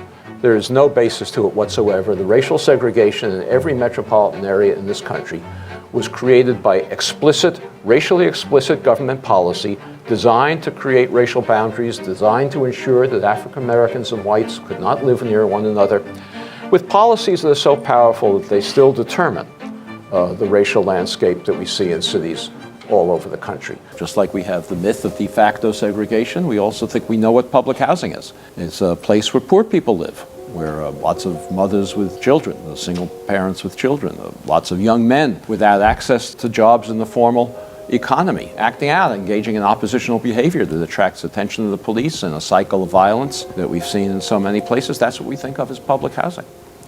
But that's not how public housing began in this country. Public housing began in this country as a program for middle-class, working-class families. During the Depression, poor people were not permitted into public housing when public housing was first created. There was a housing shortage, and public housing was created for people who could afford to pay the full rent in housing, and they did in public housing, but for whom there was no housing available. Everywhere, the Public Works Administration and the other federal agencies that succeeded it created segregated public housing, separate projects for African Americans and whites in cities all across the country, frequently segregating neighborhoods that hadn't previously been segregated, that were integrated. During World War II, the actions of the government intensified to create segregation. They intensified because throughout the country, hundreds of thousands of workers flocked to centers of defense production, of war production, to take jobs that hadn't existed during the Depression.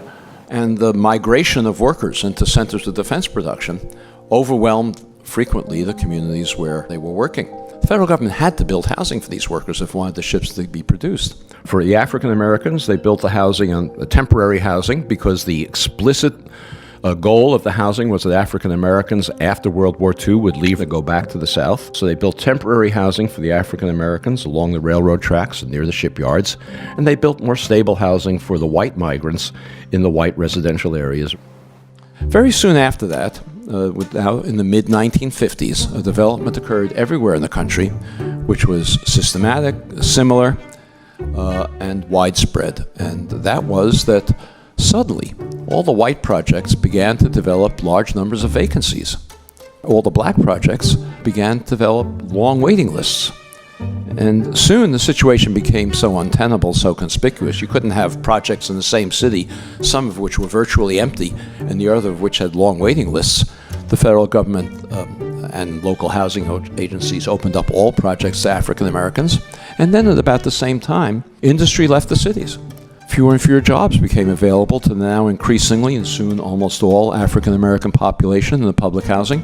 The population could no longer afford to pay the full cost of its rent, so the government had to begin subsidizing public housing. Maintenance declined in the projects. Prior to this, maintenance workers lived in the projects. They were paid good salaries and lived in the projects. Upkeep declined. The projects became vertical slums that we came to associate with public housing today. Another federal program that was perhaps even more powerful in creating racial segregation, and that was a program of the Federal Housing Administration designed to move white families out of urban areas into single-family homes in the suburbs. On a racially explicit basis, we created a white noose around every urban area with federally subsidized single-family home subdivisions. These were giant subdivisions in many cases. The most famous of them, I'm sure you've heard of it, is Levittown, east of New York City. 17,000 homes in one place. What bank would be crazy enough to lend a developer the money to build 17,000 homes or 15,000 homes in one place for which he had no buyers? We were in a suburban country at that time. People thought the whole idea was lunacy. Who's going to want to live in a single-family home when they can live in the city instead? Any of these developers, the only way they could get the capital to build these giant subdivisions was by going to the Federal Housing Administration, submitting their plans for the development, for approval of the construction materials they were going to use, the architectural design, the layout of the streets in the subdivision, and an explicit commitment not to sell a home to an African American, required by the Federal Housing Administration. The Federal Housing Administration even required, as a condition of these guarantees, developers like Levitt to place a clause in the deed of every home prohibiting resale to African Americans or rental to African Americans. These deeds still exist in these homes today. They're no longer enforced, no longer enforceable, but they're still there.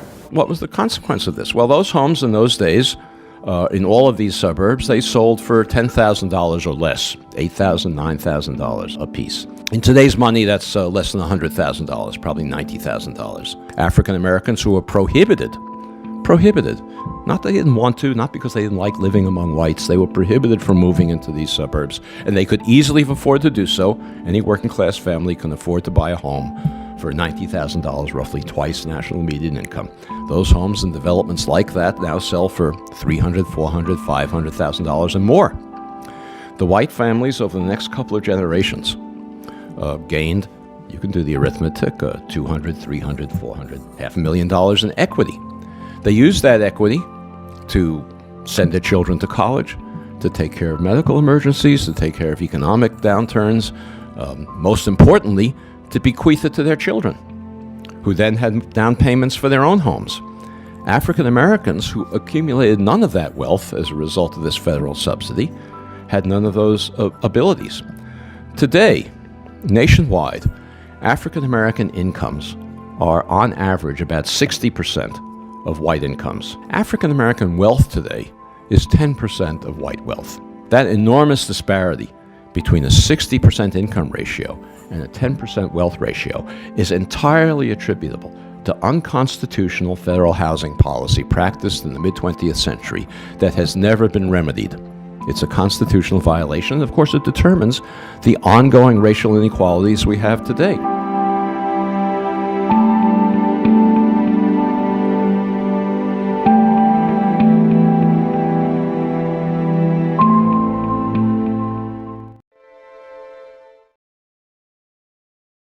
It's like, oh, what a nice couple, cute kids. When you have the kids, I'm like, okay, slow down. People are like, oh, a black lady with a white-looking child, she's probably not the mom, she's probably a babysitter, a nanny, and whatever. And so, I take my daughter to the park, she's running around, and someone comes up to me and says, so, how long have you been with this family? Immediately, I said, since conception.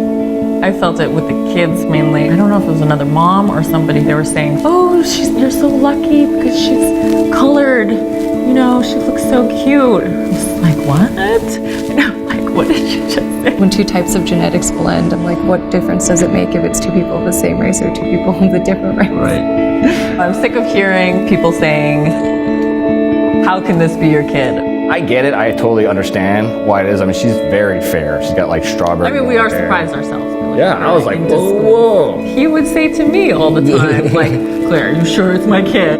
It's a joke, but it's a joke. It's not funny. No, it's not funny. It is funny though.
Hey, this is a protest. It's not a parade.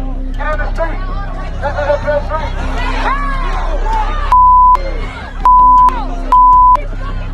Get us off.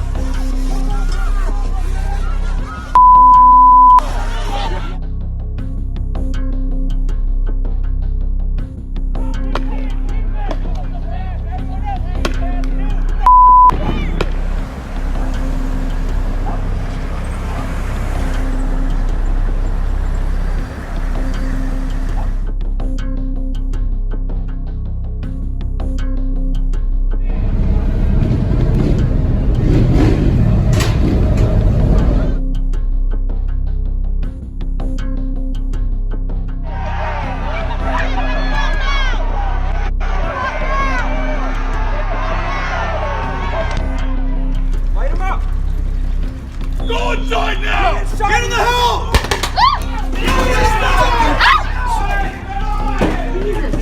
Get in, get in, get in, get in, get in, get in! Get in! Oh, God, that hurt.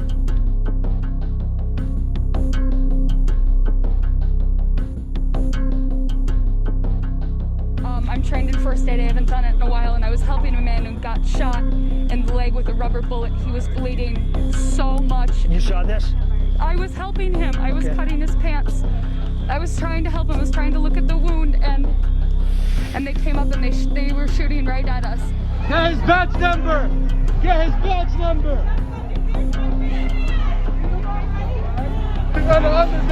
Yo, hey! Hey!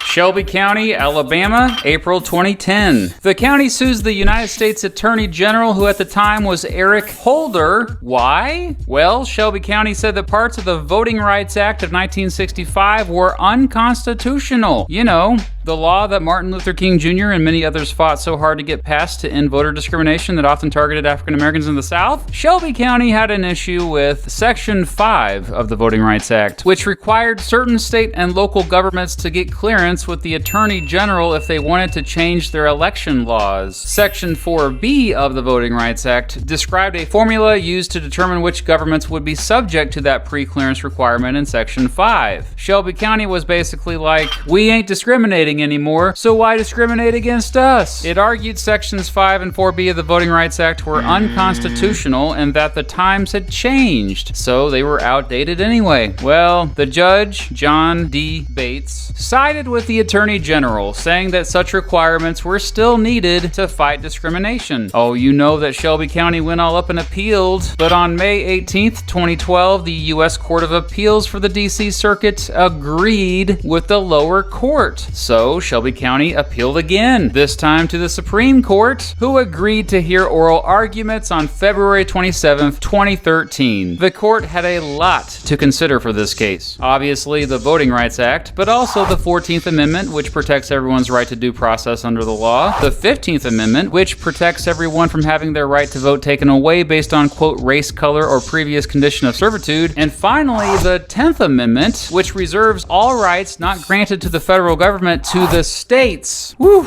The big question, did state and local governments still have to follow Sections 5 and 4B of the Voter Rights Act? The court said no, but boy, this was a close one. On June 25th, 2013, they announced they had sided with Shelby County by a vote of 5-4. The court argued that Section 4B of the Voting Rights Act was unconstitutional because the coverage formula was based on information that was more than 40 years old. The court did not strike down Section Section 5, but without Section 4B, no jurisdiction could be subject to a pre-clearance unless Congress established a new coverage formula. To this day, Congress has not done that, by the way. The court added that Congress can't subject a state to pre-clearance simply based on past discrimination. Writing for the majority, Chief Justice John Roberts argued that federal protection was no longer needed. Justice Ruth Bader Ginsburg wrote a dissenting opinion, acknowledging that yes, voting discrimination had indeed decreased since the Voting Rights Act passed, but that was mostly due to the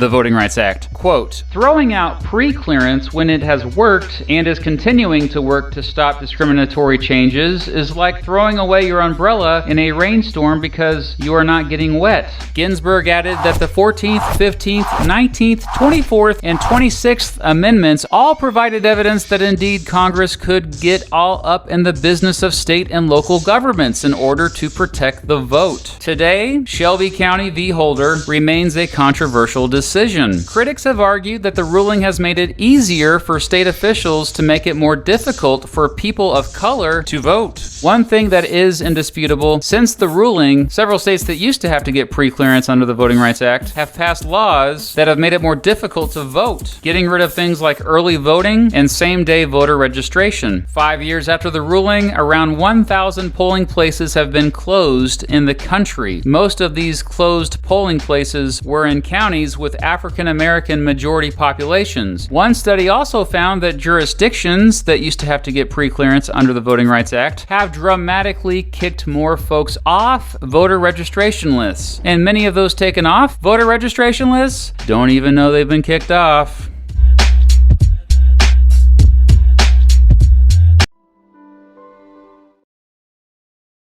That doesn't sound like democracy. That sounds like dictatorship. Any American who thinks that today in 2021 that fight is over, that the fight for voting rights is over, is sorely and unfortunately, sadly mistaken. In the wake of the most recent election, an election that the former president has repeatedly lied about and claimed was stolen, more than 253 bills in 43 states have been introduced to tighten voting rules under the pernicious, nasty guise of election integrity. The state legislature voted to cut early voting by 9 days. Polls will close an hour earlier. And they voted to tighten the rules on absentee voting, which so many, the elderly, the disabled, the frail, depend on. Republican lawmakers have proposed limiting ballot drop boxes to one per municipality. A municipality of hundreds of thousands and a tiny one get the small one. I wonder why.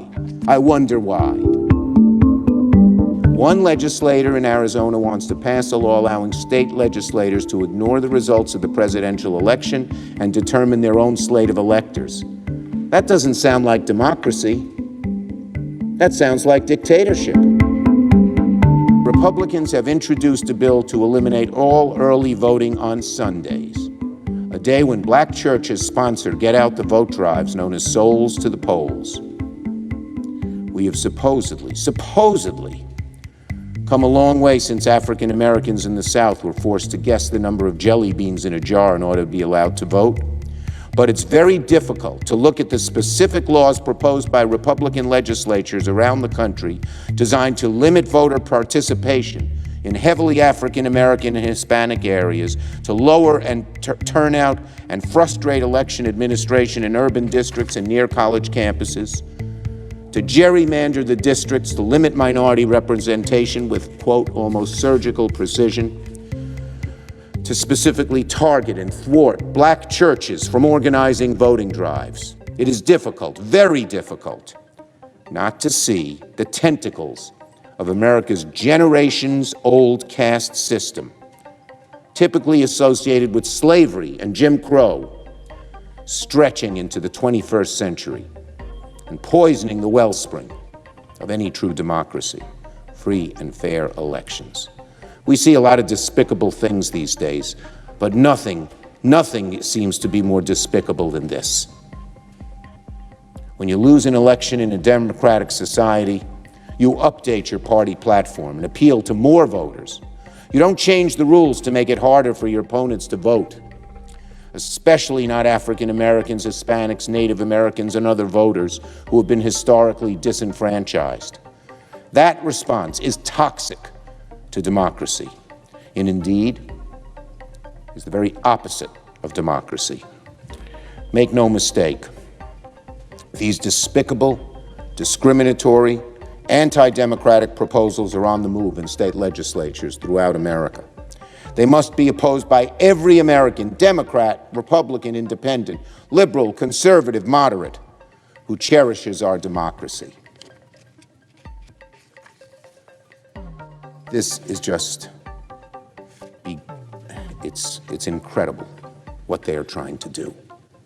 Incredible. We must do everything we can to stop it.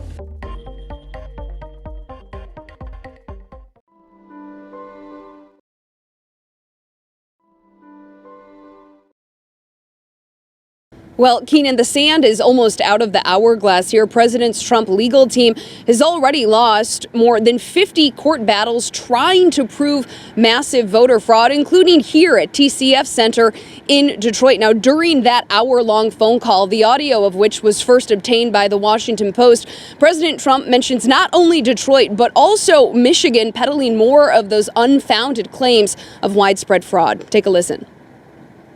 In Detroit, we had 139%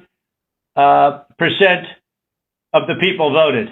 During a phone call with Georgia's Secretary of State Brad Raffensperger, a Republican, President Trump makes more unfounded claims about a rigged election, mentioning Michigan more than once. In reference to the false claim about Detroit, official election results show that it was actually just under 51% of Detroiters who voted, not 139. In the audio first obtained by the Washington Post, the president pressures Raffensperger to find votes in Georgia, a state that was also won by President-elect Joe Biden. I just want to find 11,780 votes, which is one more than we have, because we won the state. Raffensperger pushing back during the phone call, following more of the president's unfounded claims about voter fraud in the Peach State. Well, Mr. President, the challenge that you have is the data you have is wrong. Again mentioning Michigan during the phone call, the president peddled this theory without evidence. They had, as an example, in Michigan, a tremendous number of dead people that voted. I think,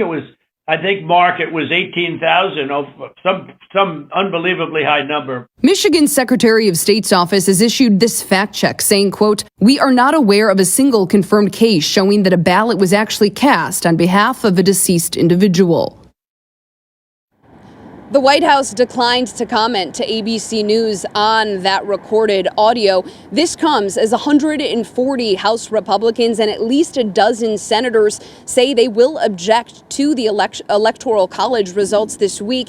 And of course, the highly anticipated Georgia Senate runoff, that's tomorrow, putting more pressure on Republicans and a lot to watch for in Washington in the coming days. Reporting live outside TCF Center in Detroit this morning, Jen Shantz, 7 Action News. All right. Thank you so much, Jen, for the insight on the latest coming out of Washington and Georgia.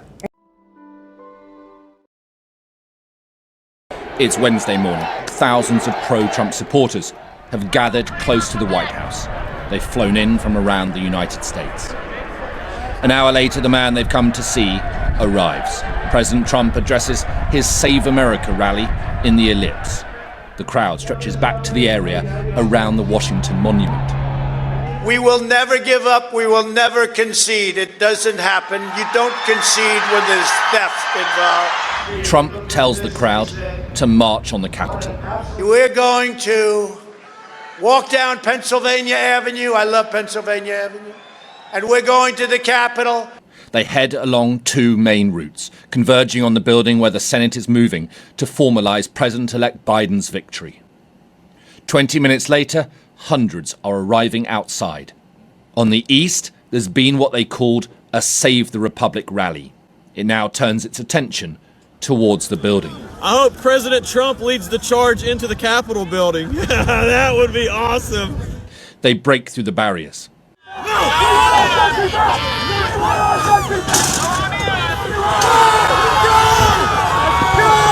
At 2:30, they're into the Capitol itself. We're going in! We're going in! We're going in, let's go! Look at this! Holy crap, man! Back on the west side, there's been a bomb threat, but the crowd grows. The pro-Trump rioters breach another security barricade, occupying the podium where Joe Biden's inauguration is due to take place in just 2 weeks' time. Another group smash a window here.